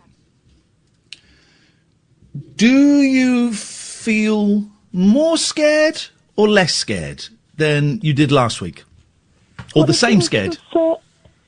If it was confirmed that once you've had it, you're immune, it would probably be less scared. That's the thing, isn't it? That is the big question, which we don't know the answer to yet. We will do, but we don't know it yet. Once you've had it, can you get it again, or are you immune? And I think that if they came out and said, "Yep, once you've had it, that's it, you're done," the whole country, you'd hear a huge sigh, Thomas, as the whole country went, "Oh, thank God for that." We can stroll outside and be with our friends. Yeah.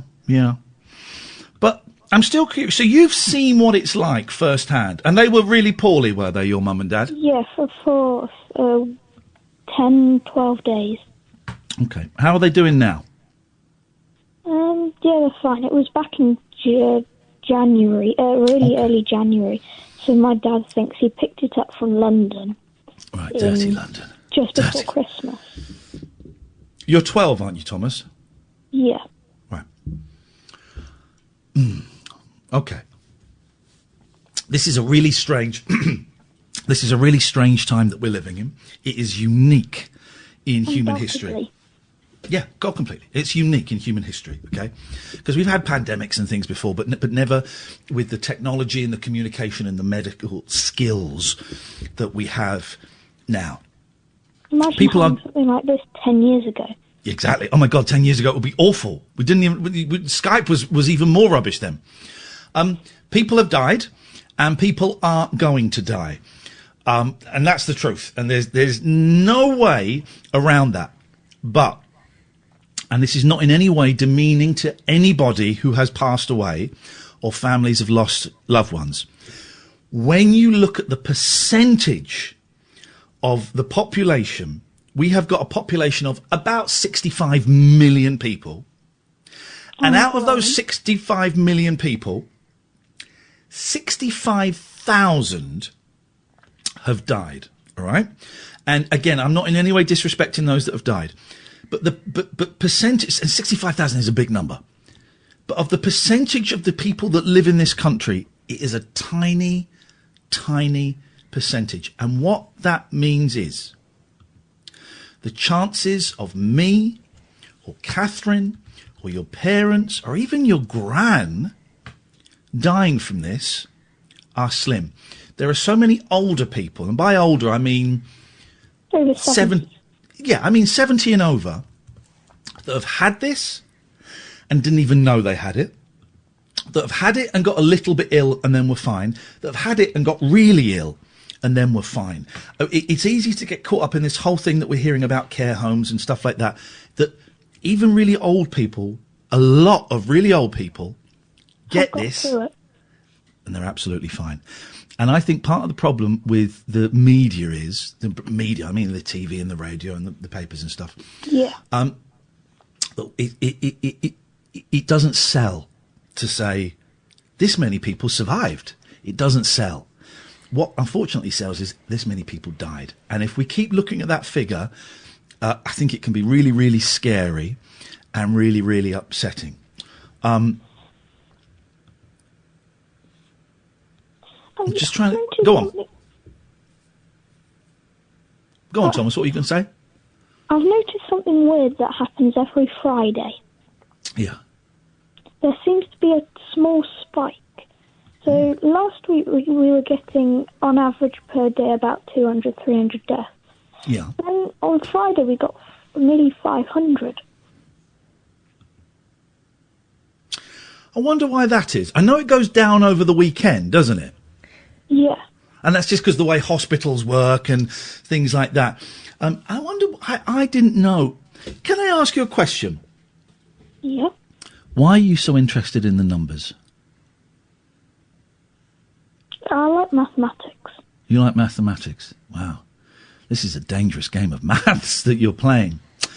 I'm going to tell you how I've coped with this, because the first couple of weeks of this, where I was working from home, Thomas, I got really low. I got really depressed, and I couldn't get out of bed. You were doing literally nothing. Yeah, couldn't do anything. Couldn't get out of bed. Was worrying. Was getting scared. It was awful. It was really awful. And I thought, I can't carry on like this, because this is going to go on for a while. I thought, I can't carry on like this. So, what can I change? And I looked at what I was doing, and I realised that as soon as I woke up, I would turn on the radio, and I would listen to people talking about coronavirus. And then I'd watch some TV, and I'd watch the news, and people were talking about coronavirus. And then we'd come on and we'd do the radio show, and we'd talk about coronavirus. And then I'd go to bed, and I'd listen to the radio, and I was listening to coronavirus. And I thought, right, I can't control anything that's happening out there. So how about, what would happen if I stopped watching the briefings, if I stopped listening to the radio, and instead, for maybe 5 minutes a day, I just listened to a little bit of news, so I knew what was going on in the world. I knew if they'd found a cure. I knew, But for the rest of the day, I made it my job to not listen to anything about coronavirus, because I am powerless over it. And if I'm honest, Thomas, I think that saved me from going completely crazy, because a day or two after that, I was able to get up, I was able to function, I was able to eat, I was able to go out, I was able to do things with my kids. It just took away the fear. And I'm not afraid anymore. I'm concerned, but I'm not afraid anymore, because there's nothing I can do about it. And the odds are I'm going to be all right. I could get hit by a bus tomorrow. As much as I could catch, in fact, we should get the comparison, as much as I could catch and die of COVID-19. There are risks everywhere, and I'm powerless over them. And if I worried about getting hit by buses, or if I worried about ninjas attacking me on the way to the shops, or if I'm worried about crashing my car, or if I worried about all of these things, I wouldn't be able to do anything. And it's the same for me with coronavirus and COVID-19. I can't do anything about it. There's no point in me worrying about it. And there's no point in me listening to the numbers of people that are dying every single day, because it doesn't really mean anything anymore. Does any of that make any sense to you? Yeah. Do you reckon? So, Thomas, are you? How old? Are you sure you're not like 42 or something? Would you be able to go like a couple of days without looking at the number of people that have sadly died and doing, I don't know, fun stuff? Like, I don't know what your fun stuff is. Maybe it's reading, or maybe it's writing, or maybe it's playing video games, or maybe it's kicking a ball against the wall. I don't know. But do you think you could maybe, just for a couple of days, avoid, because it will still, suppose you did this tomorrow and Wednesday, it will still be here Thursday. So I've got some bad news. Coronavirus is still going to be here Thursday. So if you did this Tuesday and Wednesday and didn't listen, didn't know how many people had died and didn't know any of that, and then you gave us a call sort of Wednesday night, maybe a little bit earlier than midnight. I feel a little bit uncomfortable talking to someone your age after midnight because I got kids.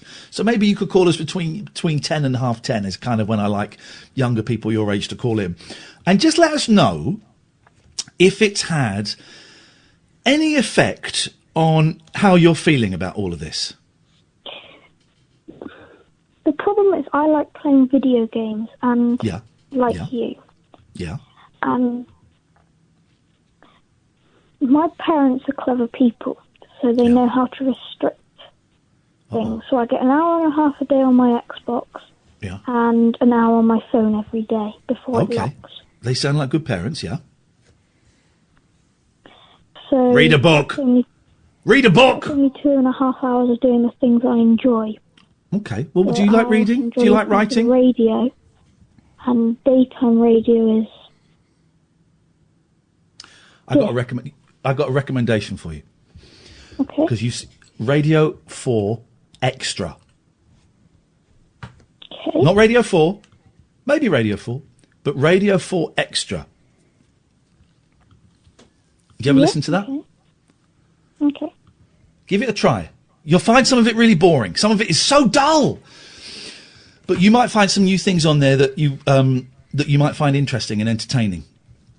Okay. Try it. Give it a try. Because honestly, listening to however many hours a day I used to listen to in the past, you listen to now, of people talking about this is unhealthy. And I'm not just saying that for you. I'm saying that for me, for everyone. It's Mental Health Awareness Week. And it's a really good time to say, listening to hours of people pontificating and guessing and projecting and criticising around coronavirus is really unhealthy. And that's why I stopped. And I feel so much better. Okay. Give it a try, man. Yeah. You got a call before 10:30 next time, though, otherwise I get told off by my boss. Okay, I will. That's a true story. What are you playing on Xbox, Thomas? Fortnite. Of course you are. Who's your favourite streamer? Do you watch streamers? Yes, sometimes. Have you heard of Mr. Fresh Asian? Mr. Fresh what? Asian. I've not heard of Mr. Fresh Asian, no. I'll have to check him out, my boys. We watch a lot of Ali A, a lot of Dan TDM, some Dennis Daly, Slow Go Man, I think we've been watching recently, and the one who looks like a bear. Anyway, Thomas, thank you for your call. I've got to go because I'm so late for the ads, but thank you, stay safe. 0344 499 1000, this is Talk Radio. Late night, Iain Lee on Talk Radio.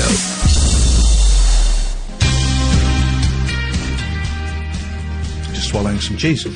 I'm doing that thing that stupid people do, humans, where I've got two computers in front of me. One is a computer, one is a lappy. And so I'm using the mouse. I'm going, well, why can't I take that call? Oh, because the mouse is for the computer and I need to go on the lappy. I'm an idiot. Let's go to Jerry. Good evening, Jerry. Hello. Hey, Jerry. How you doing, man? Okay, rough. What's going on? Good news. Yeah, go on. You got a cure for coronavirus? No, not yet. It's milkshakes. With you. No. Mum's been to visit. Your mum came to visit? Yeah. What happened? I think we're patching things together. Yeah. Yes. Stood outside the window. Yeah. Got me some food. Just started saying, she had the dog. Just started saying the dog. Just got quite emotional. When was the last time your mum? When was the last time your mum visited you?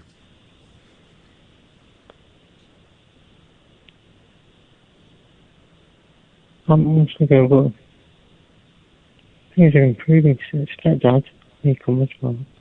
No. How's your mum doing? How's my mum? She's fine. Saw her twice last week. I went and visited her and stood outside the window, or sat outside the window, and then we had a Zoom call with her the next day. So I think she's getting sick of us. I think she's getting sick of us.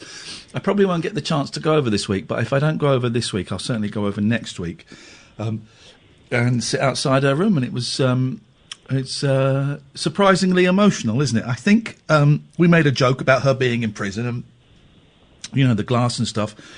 I think that being behind that being there, but also the distance that glass creates, the division the glass creates, I think that's a really emotional thing to be part of. And I kind of get, I think, a slight understanding of what it must be like to visit someone you love in prison, where you're there and you can see them and stuff, but you can't touch them, you can't hold them, you can't touch, you can't kiss, you can't hold them, and they're there. I'm talking about prison in American movies, of course, not prison, you know, here. It was really really special.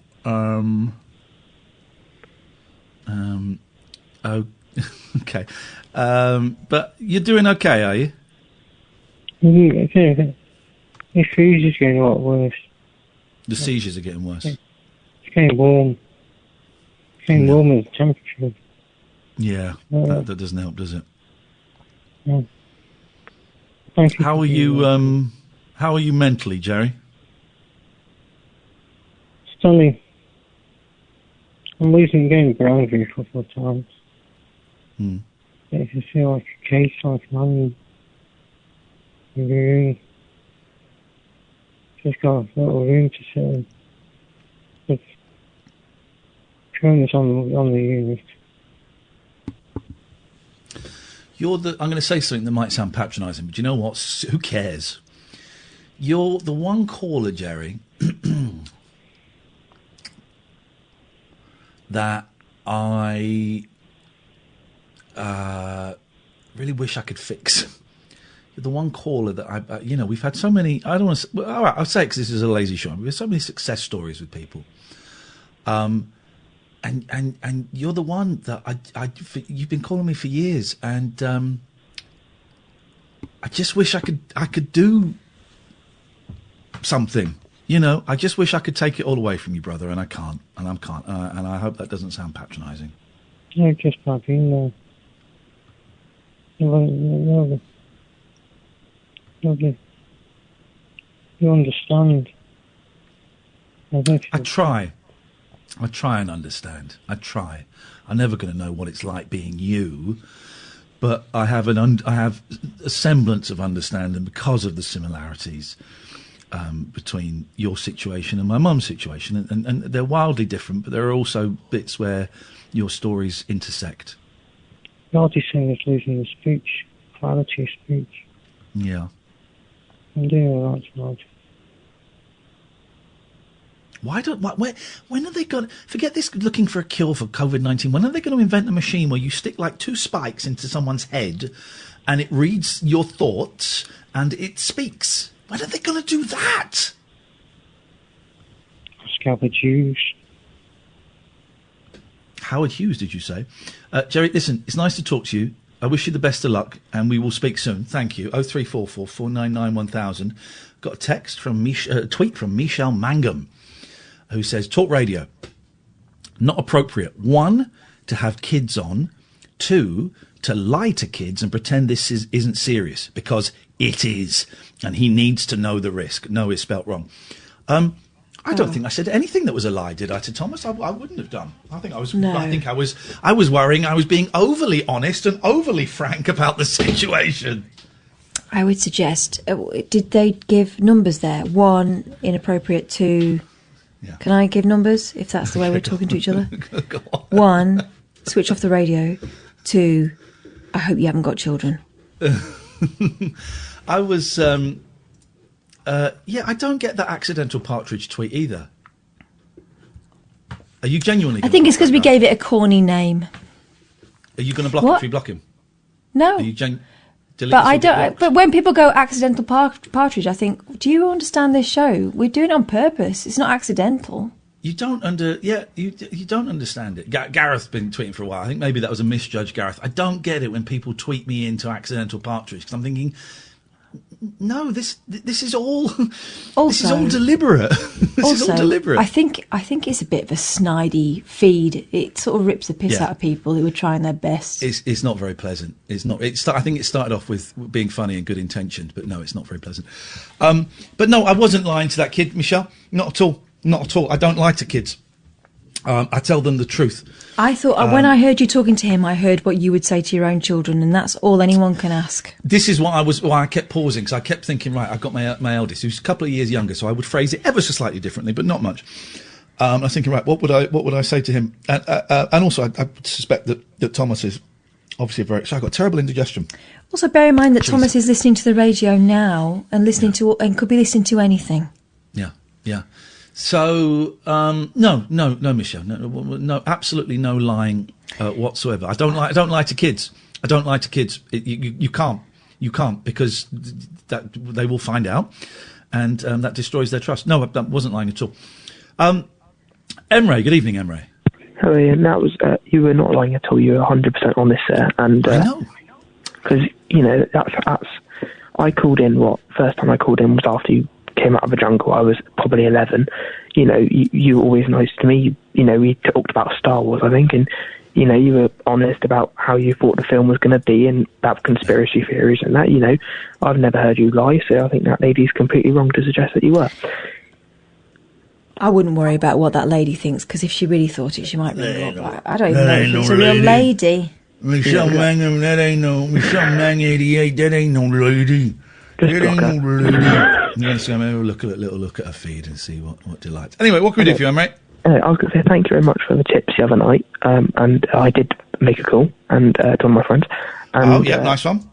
And the call was a lot about schoolwork, which was a bit odd, and I had to kind of pretend that I did it when I haven't. But I guess you have to tell a little white lie every now and again. But yeah, I tried to start doing it again now, so I've kind of caught up on it, so I'm happy with that. Also, I was going to say, about the COVID-19 thing, the vaccine, do you think there's going to be one, or do you agree with me that there's not going to be one? I don't know. I'm not a scientist. I don't know the science enough on it. I know we keep hearing stories that they're close and they're testing and stuff like that. I think close in scientific terms still means 1, 2, or 3 years away. Yeah. I don't know. I'm going to remain optimistic around this and think that they and hope that they will. But I don't know enough about science or vaccines or viruses to have any real opinion on it. Because you were alive, obviously, during SARS and that. I wasn't. But look, I've been looking on the NHS website a bit. I know I've been looking at him too much, but we were doing some science project and they kind of included a bit about that. And I was looking at it, and they've never found a vaccine for SARS, which is a coronavirus, obviously. And there's never been a vaccine for any coronavirus in history. So yeah, I'd heard that. But also, you have to remember that they've never put this much attention towards finding it. That is true. It's a whole world effort, isn't it? Yeah, no, they've never found a coronavirus vaccine, but it's never been so pressing. And SARS, none of them have ever really taken off. So now everybody's attention. So it's never really been a priority to find one. So I'm really hoping there is one. I'm really, I think we all are. And, me too, man. I'm hoping there's a virus. A cure, a vaccine for the virus, so I can go to rock and roll concerts with my friends and listen to the rock and roll singers singing some great rock and roll songs, man. Before I go, Kath, your mum lives near you, doesn't she? My nan lives next door too, or one house next to me.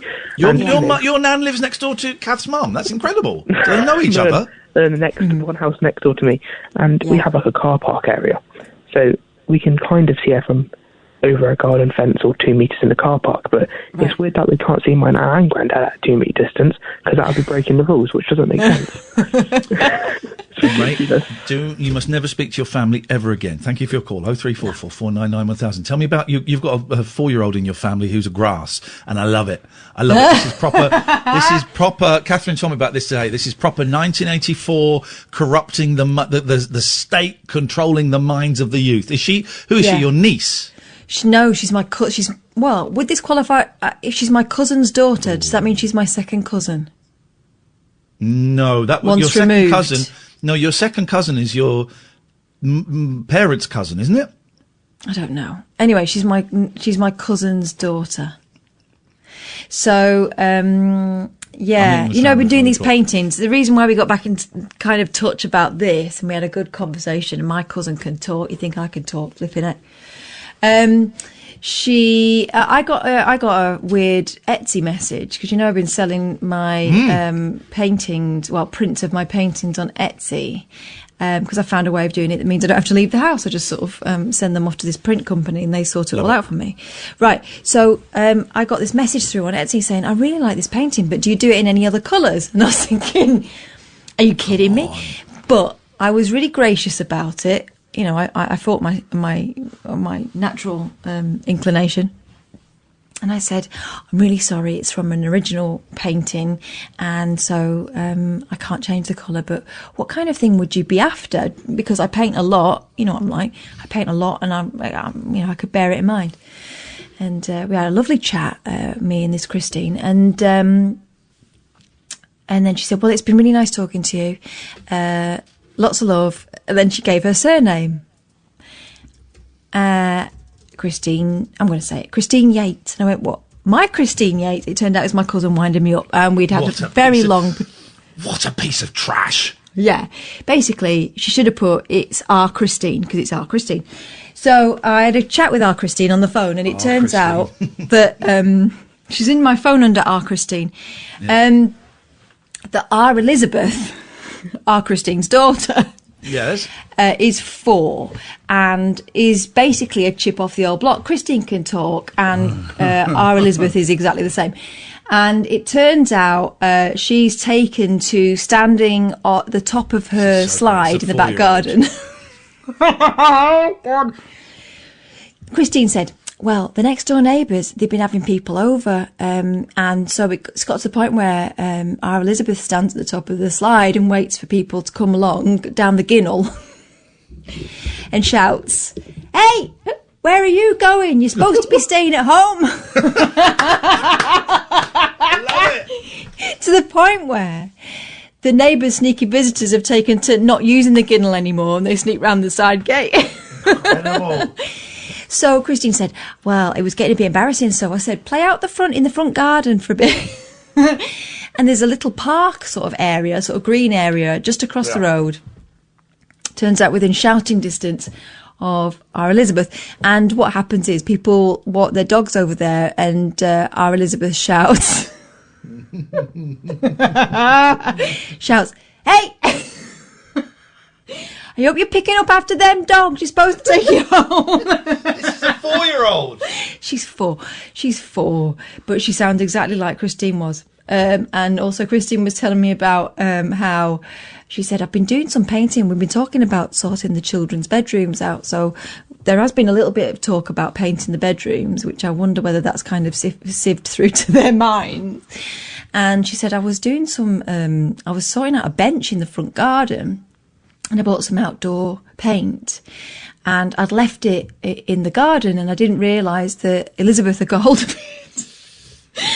She said, and I went in her bedroom the other day, and I stood in the doorway, and she said I had no choice but just reverse out and not say anything, because I was so staggered. She said she'd started decorating herself with the outdoor paint. I went, oh, God, right. So I said, so how far did she get? She went, well, she's not very tall, so she did it as far as she could reach. And then she stood on her bed and did it even higher. So she's been pretty thorough. That outdoor paint is all weathers. All weathers. You ain't getting rid of that.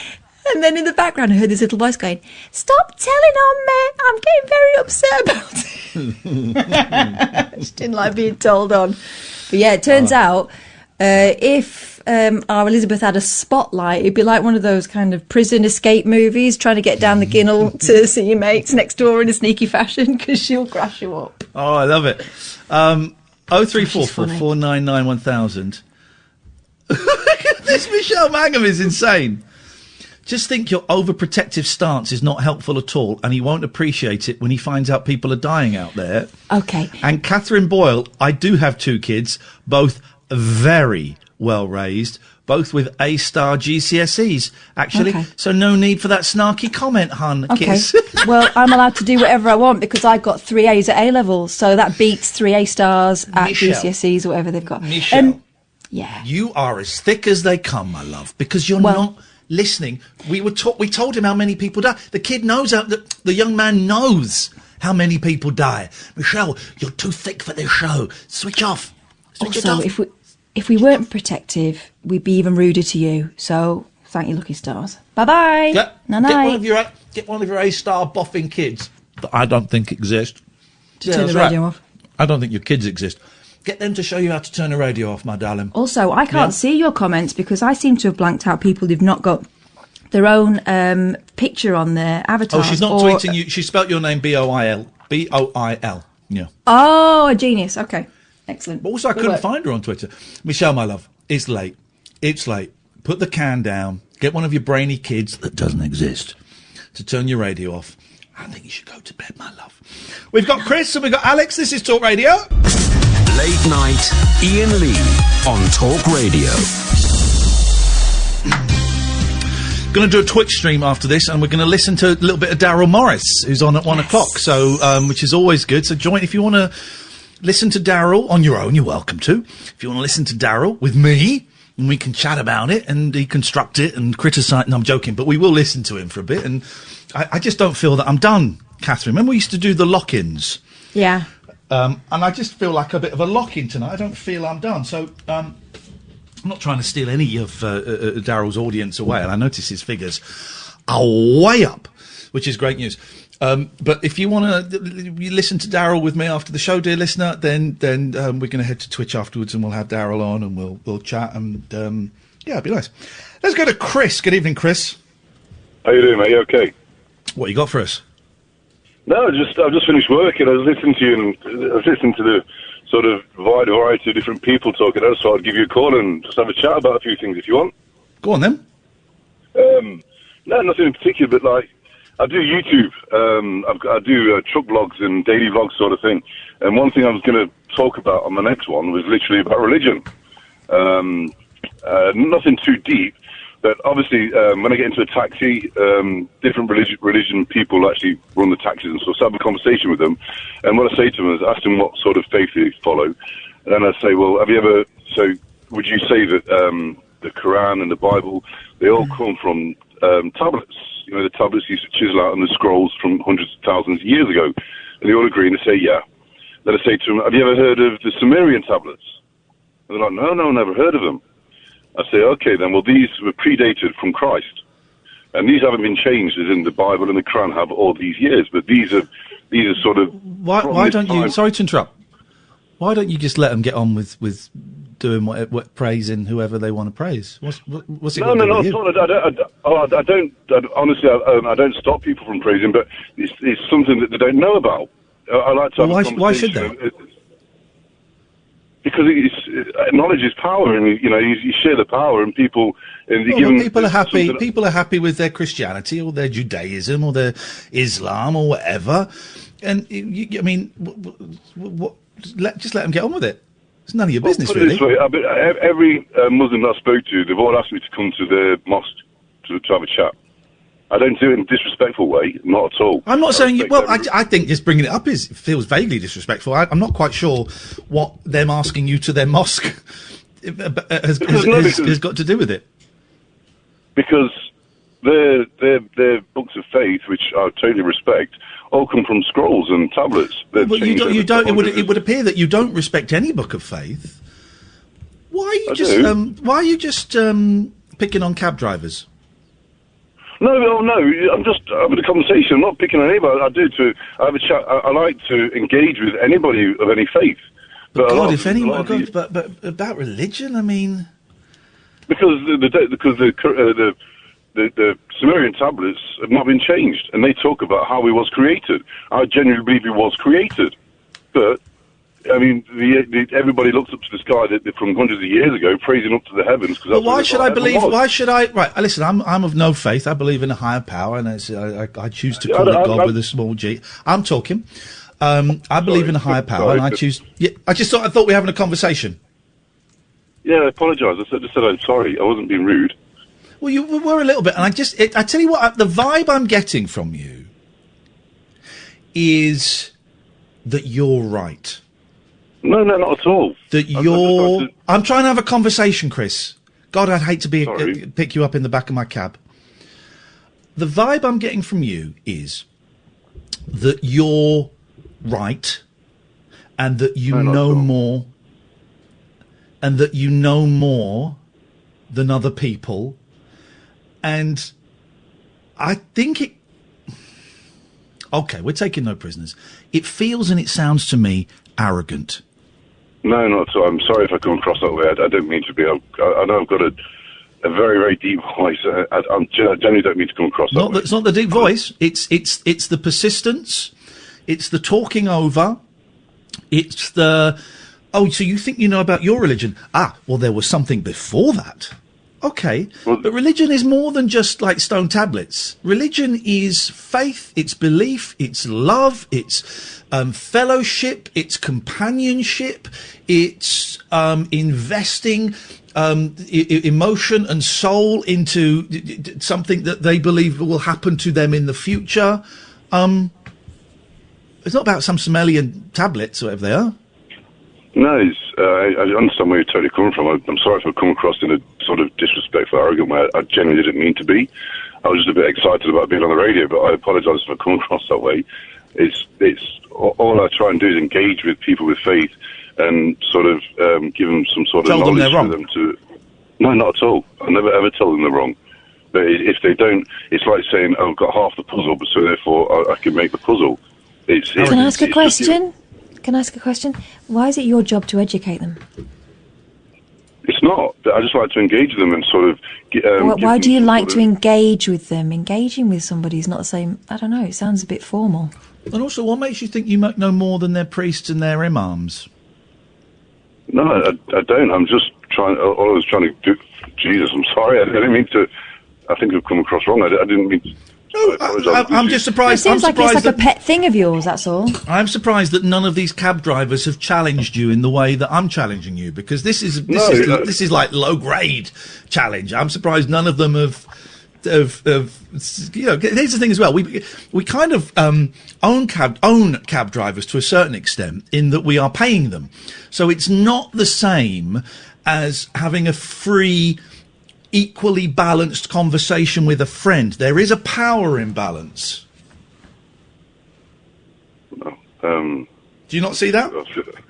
I think I've just come across totally wrong. I'm sorry, I didn't mean to. I just literally just finished work. I'm on the way home, and I listened to all your callers, and I just thought I'm not sure what we've said that's upset you, so I'm not sure what we've said that's upset. We just No, you said I was arrogant, and I'm not. Genuinely, I'm not. No, I didn't say you're... No, Chris. This is the thing, you're not listening. I didn't say you're arrogant.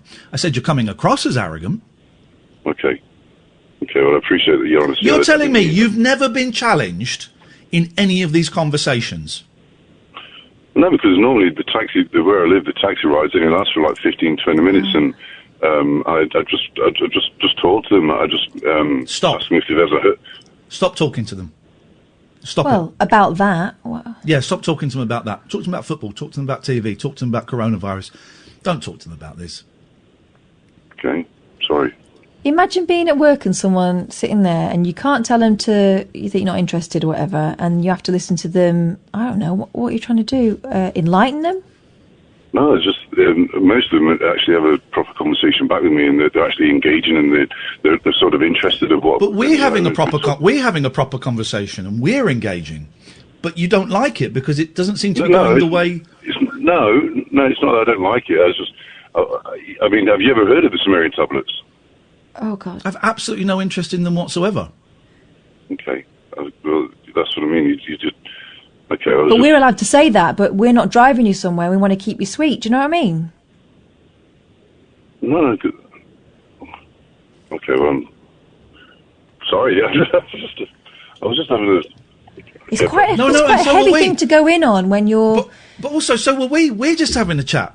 And it's not... The chat hasn't gone the way you wanted, so now you're No, not at all.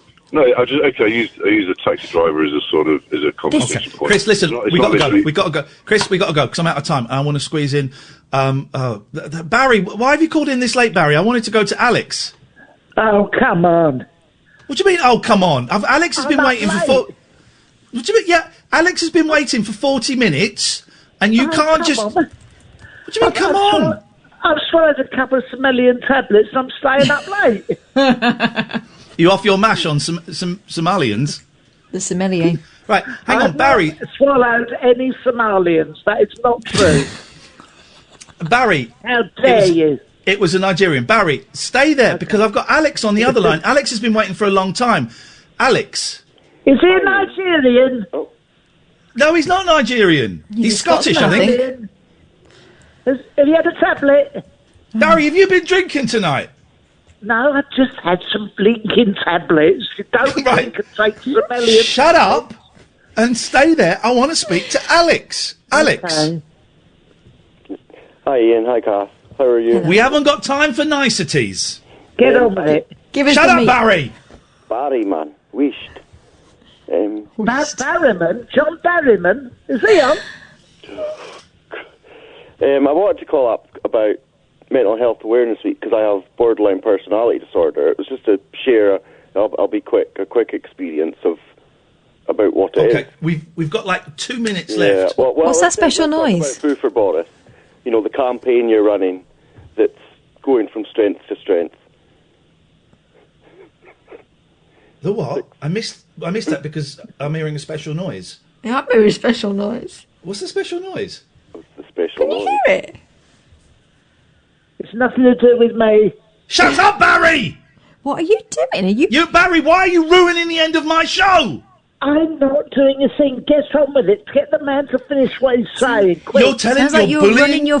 Sounds like you're running your finger around some kind of mouthpiece. Are you? And now you're the bullying mouthpiece? someone with mental health issues, Barry. Listen, how dare you? That's exactly what you did. You sold someone with BPD to get on with it. And now you're laughing! And now you're laughing at him! That's cold, man. It's the thought of me running my finger around the rim, whatever you said. It's Mental Health Awareness Week, not RIM Awareness Week. Raw. All right. Alex. Sorry, well, let's hear it. God, Alex. Alex. Stop. Who's rimming? Boo for Boris, 6:30 Tuesday. Alex, give us a call. Alex, give us a call tomorrow. And I swear to God, as soon as I see your name on the switchboard, you're going to come straight on. I promise. Thank you. That's right. We're going to boo for Boris tomorrow night at 6:30. Will you join us, Barry? Alex, I'm really, really sorry. I know you've been waiting for a while. Shut up. It got really, really busy. Call us tomorrow as soon as I see your name on there. You're coming on. You're coming on. Boo for Boris tomorrow at 6:30. Okay, I will. Right. What do you want?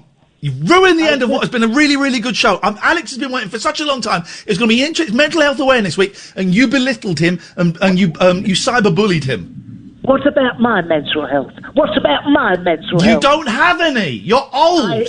I don't. Suck it up, Buttercup. I don't have any health, but I've got some mentals. Right. Ow! All right, I'm off to bed. No, you can't. That's it. But that was nothing. That call was nothing apart from to belittle Alex and to ruin the end of what was. Rimming. Look, you had the man on about the tablets. You had that man on about personality disorder. What is that in the background? I'm trying to cheer you all up. How? How have you? How? I'm just going to tell you I'm going to bed and to be happy. Go away. Go away I've then. got my pyjamas on. Go to bed. Oh, up yours. Up yours? Drink of water, up yours. You're a horrible, dirty old man. Pencil neck. Pervert. You are, more like. You got me there. Thank you, Barry. I bet the rimming Thank you, stops as Catherine. soon as he's gone. Daryl is up next. We'll be back tonight at 10. Don't forget to boo for Boris at 6:30 tomorrow. This is Talk Radio. Talk Radio.